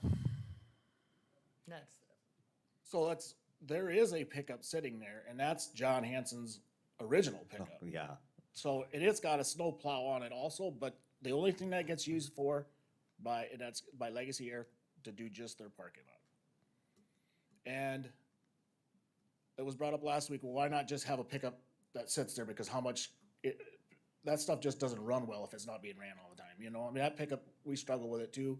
I don't deal with the maintenance on that, Legacy does, I really have nothing to do with that pickup. It's county property, but I've never done I anything. mean, you could do this several different ways. Personally, I like a vehicle that's reliable, that you can rely, because the airport has to get done, and we gotta get the courthouse opened up on snow Right. events. So I had $60,000 and it was right. I think I talked to Terry, I think I could probably get off-state bid a pickup for like $35,000. Now, I don't wanna have $0 in my equipment budget, cause I'm still taking on all this additional maintenance needs and there's gonna be things I need. So I was thinking I would use $5,000 for that. So if I get a plow for it, let's say $5,000, I could probably punch in the number of $45,000 instead of $60,000 and make it happen. That's gonna be tight, but that's probably pretty accurate. What do you think, gentlemen? I'm okay. I'm okay with that. So you But got, I do think we need to, so we don't end up spending money on these old pickups. If we're not utilizing them, let's get rid of them so we don't end up sticking trannies and So we're putting $45,000. 45. 45, equipment. Yep. Used vehicles, for a pickup and then. the Yeah, it's rest of 45 for total. 40, miscellaneous yeah, equipment. 35 for the pickup, Yeah, $5,000 for a plow, yeah. and $5,000 just for general equipment tool needs that I might have this next year. So we got 45,000. used vehicles are getting quite expensive too. so, Oh, they're I mean, not, Oh, they're that's, I talked to someone last week and they were thrilled to death. They got 4 new pickups in. They didn't know when they'd get the next one. Well, individuals are getting more money, 9 months after they bought it than what they paid for Yeah. 9 months. So, to be devil's advocate, if we're saying that we need a pickup for snow removal, then how much use are we gonna get out of 3 pickups in one department? But you gotta remember, we're managing we'll still be managing for sure 2 properties, one in Lennox and one here. And I've got lawn mowing and that going on at all facilities right now. And so we've done the 2 pickups. It's hard to do just 2 pickups with the 3 of us. It's either that or we sub back out to not doing the snow removal and that kind of things. It's just, you can't put things on and off and all that time stuff too. So, for instance, I don't drive this would potentially become a vehicle I would drive more regularly. I cannot tell you how much I make trips to places in Sioux Falls with my personal vehicle. Because it makes no sense to me to have a pickup here, run and get something, come all the way back here and have it be 3:34 in the afternoon just to wrap up a couple things, and go home for the day. So I would say probably once, twice a week on average, we're picking something up from Sioux Falls. And it's typically me who does it because I live in Sioux Falls. And it's typically me doing it with my personal vehicle.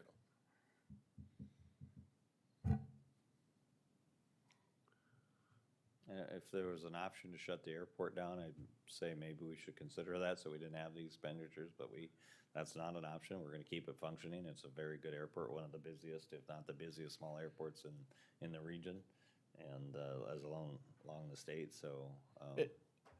There's some inaccuracies to these budgets because we just absorbed this and we're still learning too, I mean, right now I'm absorbing all the mileage out of my budget for the courthouse. Some of that probably should be billed and definitely should be billed to the airport. Some of it should probably be billed to ag buildings. I don't know. Yep. But I'm not separating it out right now. It's just easier for me to dumb it down and just pay for it out of this budget until I really get a feel for how I can track it. Okay. Sherry, any other questions? Nope, now we're moving on to egg building. So ag buildings, insurance is 0. Fees and contracts, we still will have some expense with IMEG with all these buildings going on, so I put 10 grand on there for that. Rentals, I actually, since this last couple days of the achievement days going on. John, can you shove that up a little bit so I'm we can sorry. see it? Thank you. I was more using it for myself than you guys, sorry. Okay, thank you. So, I put $5,000 on there because I do anticipate a greater need of rental. We're gonna have to have achievement days in Lennox next year. It's just gotta happen. This was really difficult to run this year, back and forth. And there's gonna be additional rental needs, whether it's porta potties or whatnot. We're not gonna have everything functioning out there to do it. So, that's why I put that in there. Repairs and maintenance, I don't have a 3-year average, but I foresee that's gonna be very close to that number. Supplies and materials also, again, I'm frugal with it. I've got the number in there. We're still needing stuff to put in these buildings, so that's why I left that number at the same. Utilities, I left that the same because we just don't know where we're gonna land with the sewer project, with the water project. Right now, I think I'm gonna spend about $12,000 this year for utilities there. But utilities, isn't that the utilities and not the improvement? No, but I don't know what it's, That would just be the electrical bill, not utility costs. so, it's just, the utilities is, we're, That's infrastructure. yeah, it's changing. The utility line that we use throughout the budget is for the lights. Yeah, Right. but isn't No. he talking about bringing What's like, additional Right, cable? so that would be improvements. Yes, it'd be improved. no, I'm not talking about improvements. I'm talking about, so it's utilities is water, sewer, lights, garbage, Internet. and internet and all that. So it's $20,000 a year for all the It's gonna be about $12,000 this year. We just added garbage finally for the first time, which is, I know, only like $60 a month. So could I cut a couple $1,000s? I probably could cut it. Well, I just, I wanted to make sure that your utilities, because you're talking about running underlying cables, that you're talking about. the Yeah, that's where I'm utilities, so confused. This is I just wanted to for make the sure you're electrical not- bill and the water bill? yes, The that's what this is 20,000? for, yes. And because I have some unknowns, because we're hoping to maybe tap on, all I said is, if we tap on the city of Lennox sewer, I know that's a big wish right now, there's gonna be an expense to that, a monthly expense. I honestly, I don't care. We could set it at $12,000 and supplement me if I fall short. $12,000 is probably what I'll spend this year. Is any of that money, can we use, if we have this money available from that recovery plan for sewer, water, that can cover that, correct? So put it in there, Put it in. because we should be receiving that funding next year. That's all I'm No. seeing is I put it, Put it in? Be paid out of there. no, It's gonna be paid out of. But if he's gonna do the project, don't we have to have it in the budget? Not in this one, We don't. no, cause it's getting paid out of the 295 fund. Okay, so he doesn't have to show it in his budget that he's gonna do it. That just comes magically under that other. God, I wish I had that to pay All right. some input costs. Okay, I just wanted to make sure, because typically, even if we're getting outside funding, we have to show it in the budget that it's getting done. This is different. Okay, see, that's that, right. No, this is a federal grant, and we haven't even budgeted for the federal grant money that we've received. So how is, like, his department supposed to anticipate and be able to tell us about it without showing us? Then, because he should have this handy dandy little schedule that he made, and it should be on there. So, John, we have this little pixie dust that's coming the- that should cover this- some of that stuff. You're thinking a lot. I mean, it's hard to think about monies that might be available and then That we can't even foreseeing it to put it in the budget, or do you put it in the budget? Wait. That's conversations I've had with Sherry off and on this last No, week. when you have a federal grant, you do an automatic supplement. Well, So when that's, you okay. say I get $5 million, I'm gonna spend 30,000. So you show it on here, but put $0. Well, but, so, let's go back to what the utility budget really is, and that is Not the utility, actual. I'm talking about the improvements, the sewer, the water lines that you were talking about before we got in sidetracked by my, You do want me to include just a $0 thing on here? just so we show it? Can we, Bill? That doesn't really go past her, though, you know what I mean? Well, Nobody- we've got, I mean, we need to just, so the public knows that we're trying to do something and we're trying to do it with funding that's not out of the taxpayers. It or will the- not be out of this budget. I know it won't be out of the, that's Okay. why we'd put a 0 down for it. I'm sorry, I got lost, I was talking to Bill. Yeah, I get lost all the time too. So, And I'm the one talking. You know, in talking to Senator Boland, I mean, too, we may get some kickback from the $88 million that the state has to spend. So, John, I would have thought. Might go to counties. You're right that we had to, because we've always told it's gotta be in the budget, but this is a different program that, this is new right, so for us. what I'm gonna do is underneath improvements other than, I will put, sewer and water upgrades, 0 then. $0. I don't know how we do it that way, but just so we have noticed that public knows that we're trying to do something out there. So let's, if we can, go back to utilities. Okay. Can you knock that I'd be down to comfortable, 15? I would be comfortable putting it at 14 or 15 if that's what you want me Can to we do. strike it to 15? I mean, Right. if you're,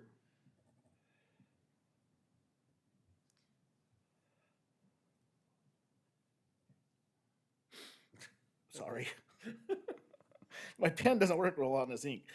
What's The the land, that's written in there as part of the purchase, so that's already, that was part of our payment. all that payment. Yeah. Gotcha. Okay. Buildings and structures, another part of the payment, and I don't remember what it was, is that $360. So what I did put in there as we put in $180 to build the show ring building and hopefully a little maintenance building that I can store equipment in. Not part of the existing ag buildings. And so that's a big question to me is gosh, if money comes in, I really want to build it all next year. But the reality of it is that's the kind of money we have right now. So this is okay, given that's an outside fund that's coming in for the show ring Because we counted the, $180,000 as as income. revenue? As as revenue. In the Okay. general That they've fund. raised, right? Yep. Yeah. Okay. So it, okay, we'll let, go, yes, we'll leave it at that. So here's your underground utilities. So now utilities, now, so what Now, are those? IMARC is saying, Are those or water? IMAG, I mean, Are those water? What are they? that's all the, running all the water to the different spigots and more storm drains and all this stuff. They're estimating $80,000. For like wash racks out Wash there. racks and stuff, yeah. If that's drainage and that's sewer, water, how broad of interpretation can you have to tap some of that government money that's available? I've had conversation about what your idea was, because I'm not completely in the loop about it, but the general idea, don't look at me like that. The general idea, and the state auditor says that would be an option that would probably work for the Yes. ARPA money. All right. So how do you want to handle Take that? that back off, because we're not gonna expend it? We have to We're have, not expending it out of the general fund, we will not function, yes. so I think you need to leave that in in this year's budget, because we will not function next year without having those utilities in. So It will, you take it'll, $100,000 out of the budget, but that $100,000 can be replaced But then we go by back the to the, government funds that but would be then- made available to us, correct? Sure, So it's an, I'll swap a yeah, room. right, it's, it's a swap, right? right. Just like we should probably have the sewer all the way from Lennox to get that property fully taken care of. But that's not because- gonna be budgeted out of our Because general we got fund. one-time funds that we can use it for. Right. It's not gonna be budgeted out of the general fund for that. Amen. I understand. So we're so leaving the this 100,000. is. I don't think so, but it's your guys' budget. John, do we have to figure on removing that one electrical line out there underground in the budget as well, or are we, No, it'll just come out with the tear out. we can get that out easy? But if we spend it out of, if we pay for it. It's more of an information for them than, Pay for it out of our general funds. you know, because once they hit it, I don't want them to hit it thinking they're I think we've hitting something already live. expended it. Yeah, and it's not live right Right. now. Right. So the So I'll John- visit with the contractor that gets the Make sure bid we get that about straight. that specifically. Hi, John, the $20,000 that you have in there for the horse arena layout, is that gonna be part of the funds that are gonna be donated, so that I need to increase the revenue? So they do not have right now sitting in a checking account $20,000 to do this horse arena. So this was part of what I was trying to explain to you, right? They're saying they've got a donor that's saying they will pay for it, pay for the whole thing? supposedly, or a large portion of it, I don't. I didn't know if I should have it in the budget or not in the budget, because I don't know if they can commit the funds to it till that. So I don't quite understand that. All I The know accounting is I world support if- 4-H, although my children never participated. I did not participate in it. It is one of the legacies that this county will hopefully in generations to come look back, go, wow, this was a smart thing to do. And if we don't follow through with it, they're not gonna have that opportunity. So I think we need to keep it in there, get it But done. do you have $20,000 worth of revenue coming for it? I don't know. so We that- won't know until that check gets written. Do we And- anticipate having the $20,000? Well, that's what they're telling us. Then we need to count the revenue in on the revenue side. Just like we did the 100. I don't know how we can count revenue that's I hope to send you money. But we're not gonna spend the money unless they give it to us. Is that true? Isn't that Gentlemen? true, John? I don't know. Yes, that's true. This is a That's new what we path have for to me. decide. What? I don't understand the accounting world at that. I get confused with her when she starts explaining what The revenues point, are. how many more years do we want to continue to bounce back and forth between Canton and Lennox? We've made a commitment to Well, Lennox. we're gonna get that grounds taken care of, period. So That's then gonna we be- leave it in the budget, Yes. irrelevant to the revenue. So again, we'll leave it in the budget, Cherry, and if you'll put revenues of an additional $20,000 over. Period. All right. Move on. Okay. So furniture, minor equipment, I put that at $17,000. I believe we're gonna need a commercial grade mower especially that particular piece of ground over there needs to have a commercial grade mower. The mower that I bought a few years ago was light commercial, heavy residential. It's just showing its wear already. So that's about $12,000. And again, about $5,000 for miscellaneous tools and equipment. I will not spend that money unless I need to spend that money, but it's obviously gotta be in the budget.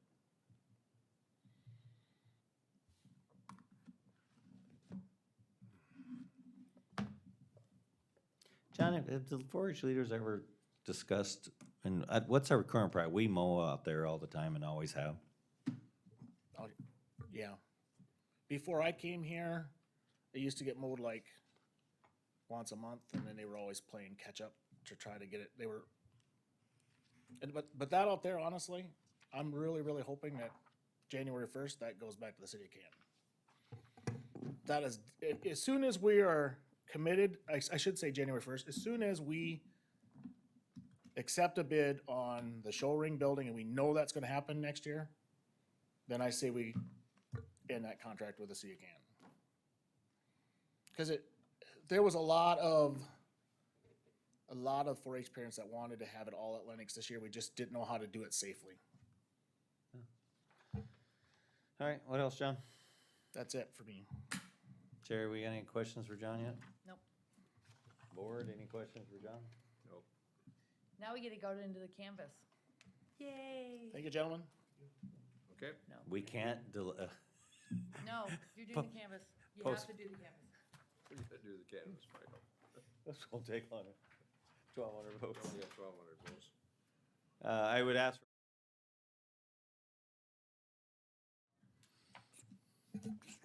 You need a motion? No, I guess not. She said Okay. no. You just go through these.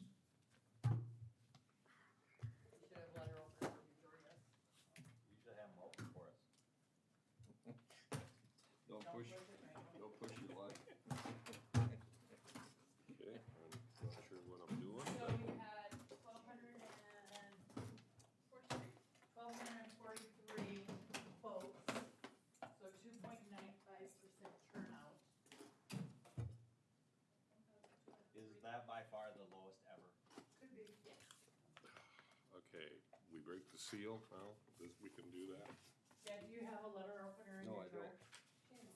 Does Sean have one in his drawer? Check they have one in her. Yep, Here's a letter opener. You got a letter opener. Okay, break the. Jim, do you need one? Yes, I do. Here, Okay. No, we're not. Hi. okay. What do you want to know? You want to know if we're in recess? No. Oh, no, we're gonna get through this. This doesn't have to get signed. They signed this. When I hit my precinct at 10:30, I was number one. Yeah, there was only 2 voters after you. In that whole precinct. Yeah, they sat there all day. Yep, we had 2 precincts, or 1 precinct that did not have 1 voter turnout.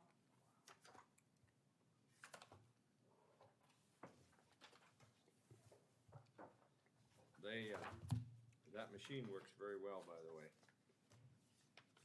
That updated thing. Yes, it does. The full pad? Yep, I like that. Okay.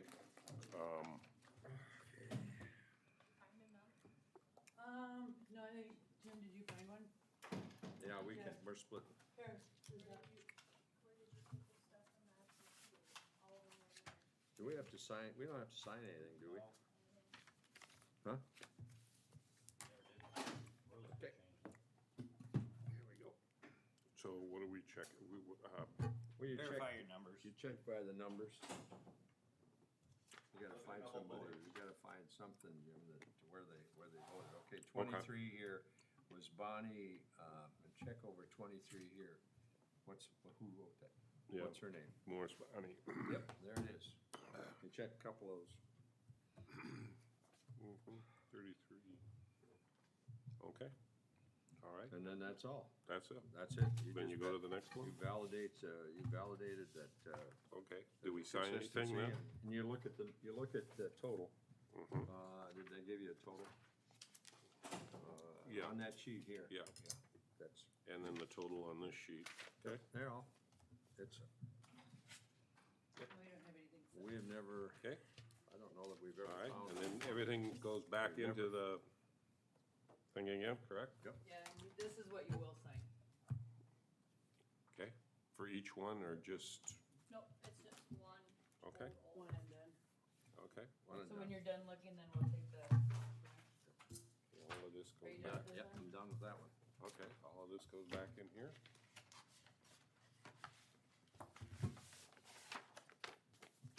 Okay, here's this one.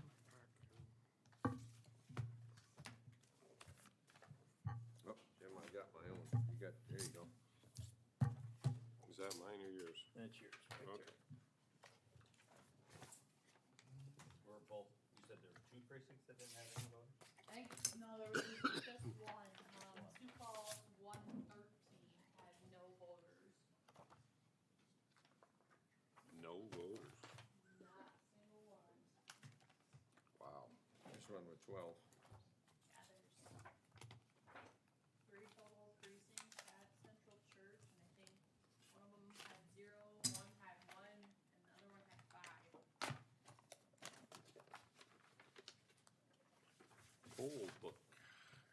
Whoa, okay. Excellent. Okay, so here we have 5 voters. What? Total votes cast, 7. There must have been 2 absentees then.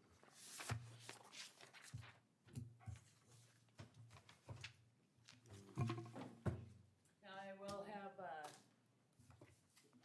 the folks in T that use the poll pad. I'm going to have them come out and talk to you about their feelings about them. When do we think we wanna have a discussion about that again? Was it not favorable? Oh, no, it was very good. Very good. As a matter, as a matter of fact, we can actually get revenue off of them, cause I think the cities might want to rent them from us. Well, I've that's, already got that indication from Dawn that she would, do you need as many poll workers if you use that? yes, Same amount? yes, well, I think it will kind of depend on how we choose to use them. If we use them in the way that me and Sherry would like to use them, I think we should be able to reduce it some. It won't be a significant reduction of people, but it would probably be a few here and there, especially in Sioux Falls. the nicest thing about them was we, when we were discussing it with the poll workers that were using them, is she's like, oh, we're not gonna have to call you. And I'm like, oh yeah, think about that. We get, I don't know, during the last general election, we were missing calls, cause we were getting so many calls about people being in the wrong place.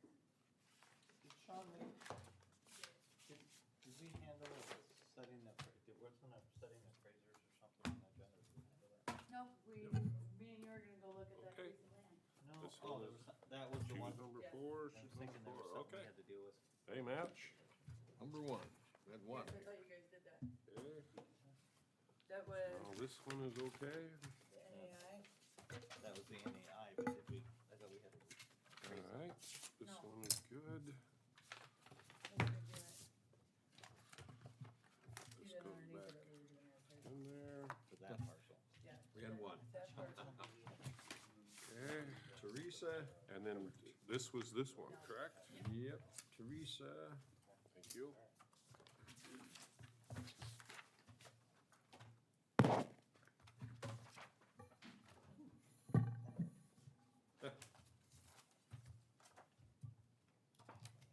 The nice thing about having this non-bid given election is Kayla and I got an opportunity to go out and actually see the setups of the polling places. Yep. And see the precinct workers. 21 that was voters. you know, the one that's in the Baptist church is really a nice facility. Mhm. Yeah, very nice. Okay.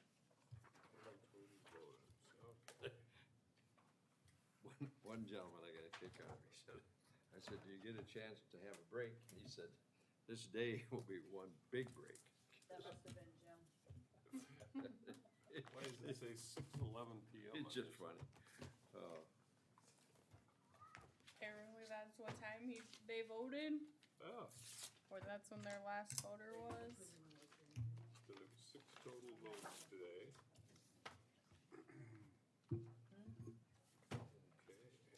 Okay, so I'll look right away and see we it. got, B, Toby Brown. Mr. Melinda Coffee. There was a couple things that he wants, but the, Okay. NEI. Toby Brown, yep. Okay, all right, number Looks 1, legit. Melinda, number 2, yeah, I took care of that. That goes back in here.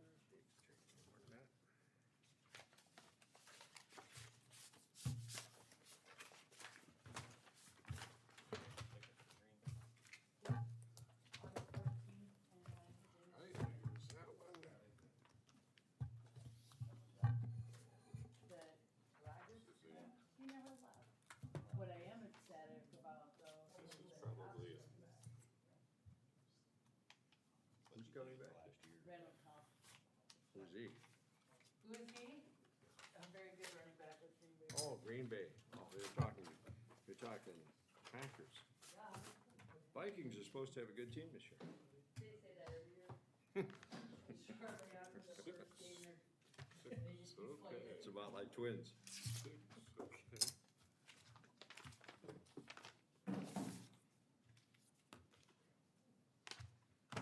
Shung, boy, we set a record here. We had, this must have been worthy. Alright, so Tiffany Yep. Local got signing the handbook.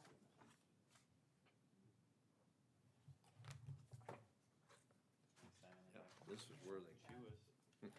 This is worthy. They had 221. Well, let's go to sweeter. So let's see, we got here 209. So which one did nobody show up? 209. Sioux Falls Ashley. 113. Yep, and 117 is, Which area?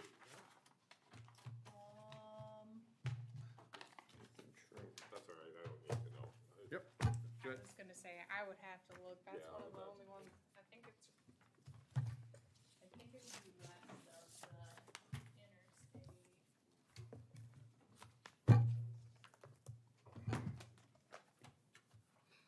How do you want them to look through the? Same way, I mean, they should be fair. Just count the number of receipts Yeah. compared to the number of ballots. Yeah. We should have the, Receipts are in this one for sure. They're just talking. You know, there's a lot of questions on the interpretation of that ballot. yep, There's always is. yep.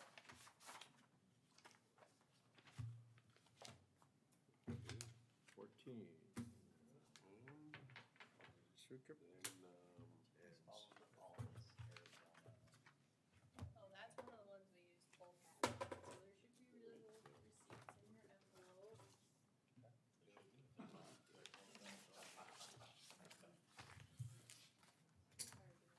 Please not broke. Okay.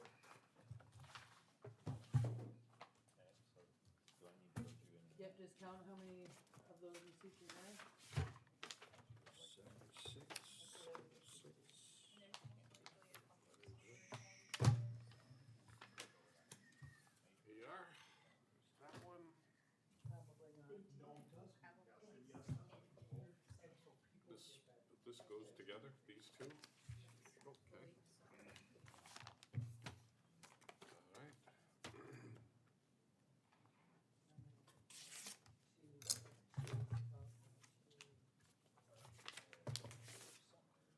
34,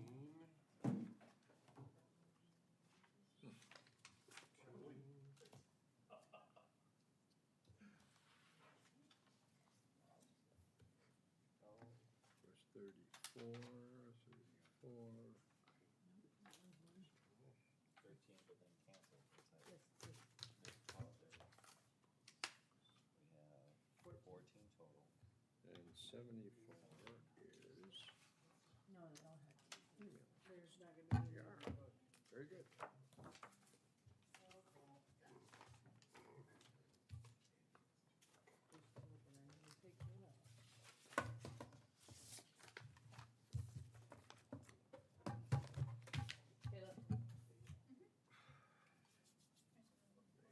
There you are.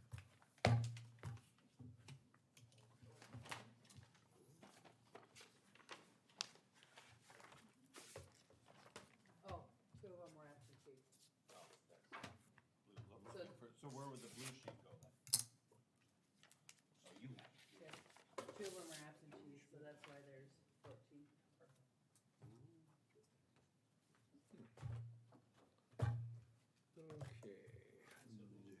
Let's try. Yeah, they would just go in with the election information that we store.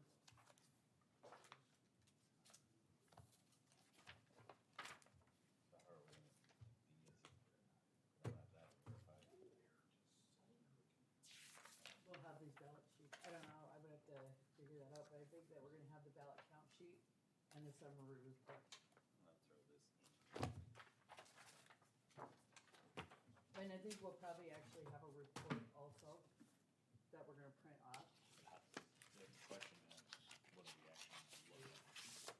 We'll look at the ballot count on the blue sheet. There you are, Jim L. Schmidt, you voted. Yes, I did. There you are, I can approve it. I did vote. I think I voted it. You were the first one.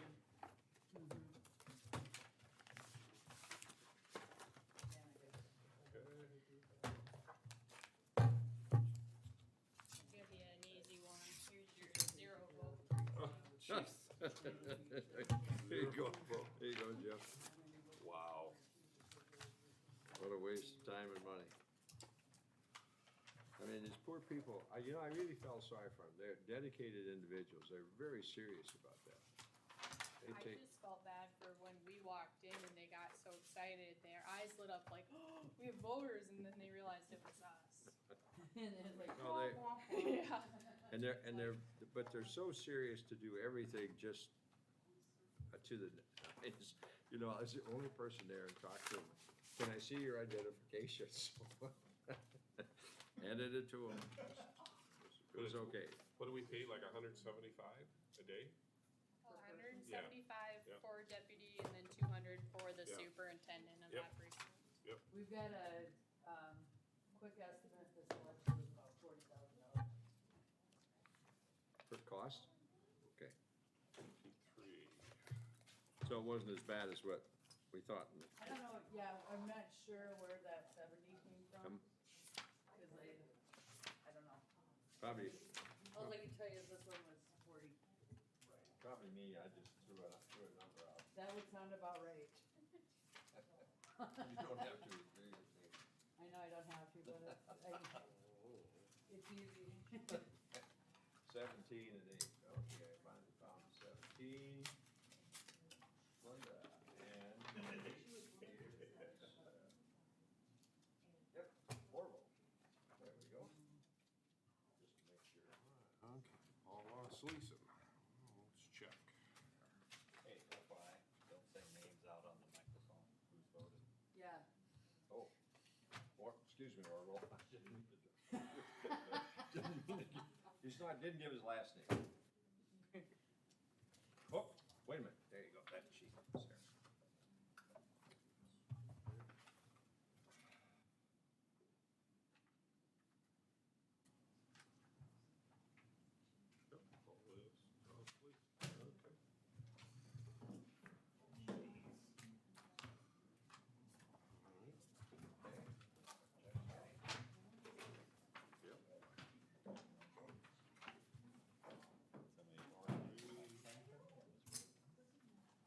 Somebody what?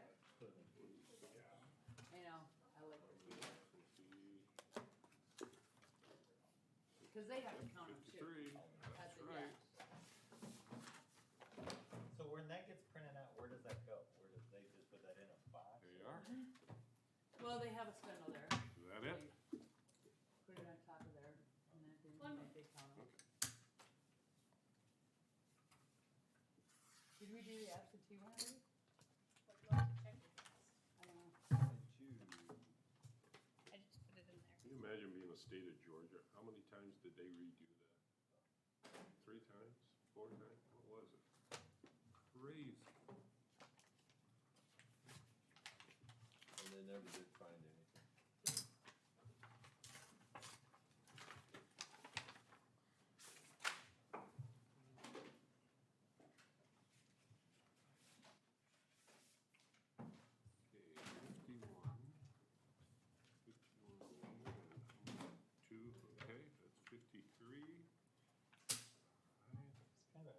Seems a little ironic, just about majority of them have 2 absentees. It is.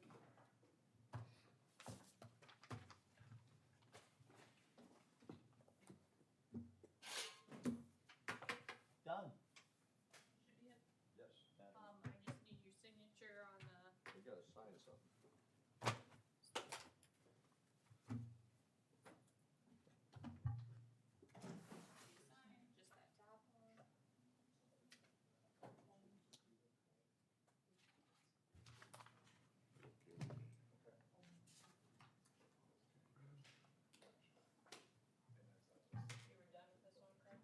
Just that top one. You were done with this one, correct, Jen?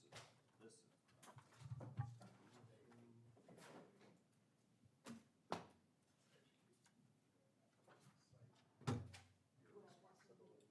Board, I'm signing as chairman for these documents they need. Yes. Okay. You are the chair. Well, you know, and that's protocol, right? Usually when they pass chairs around, you pass chair. You refer back to that position. I didn't mean to, insist. Okay, so I think the last order of business then. Yep. I'll have you sign Look that. for a motion to adjourn if we are all done. Mr. Chairman, I would move that we adjourn. Is there a second? I second it. Commissioner Gibbon, Yes. Commissioner Schmidt, Yes.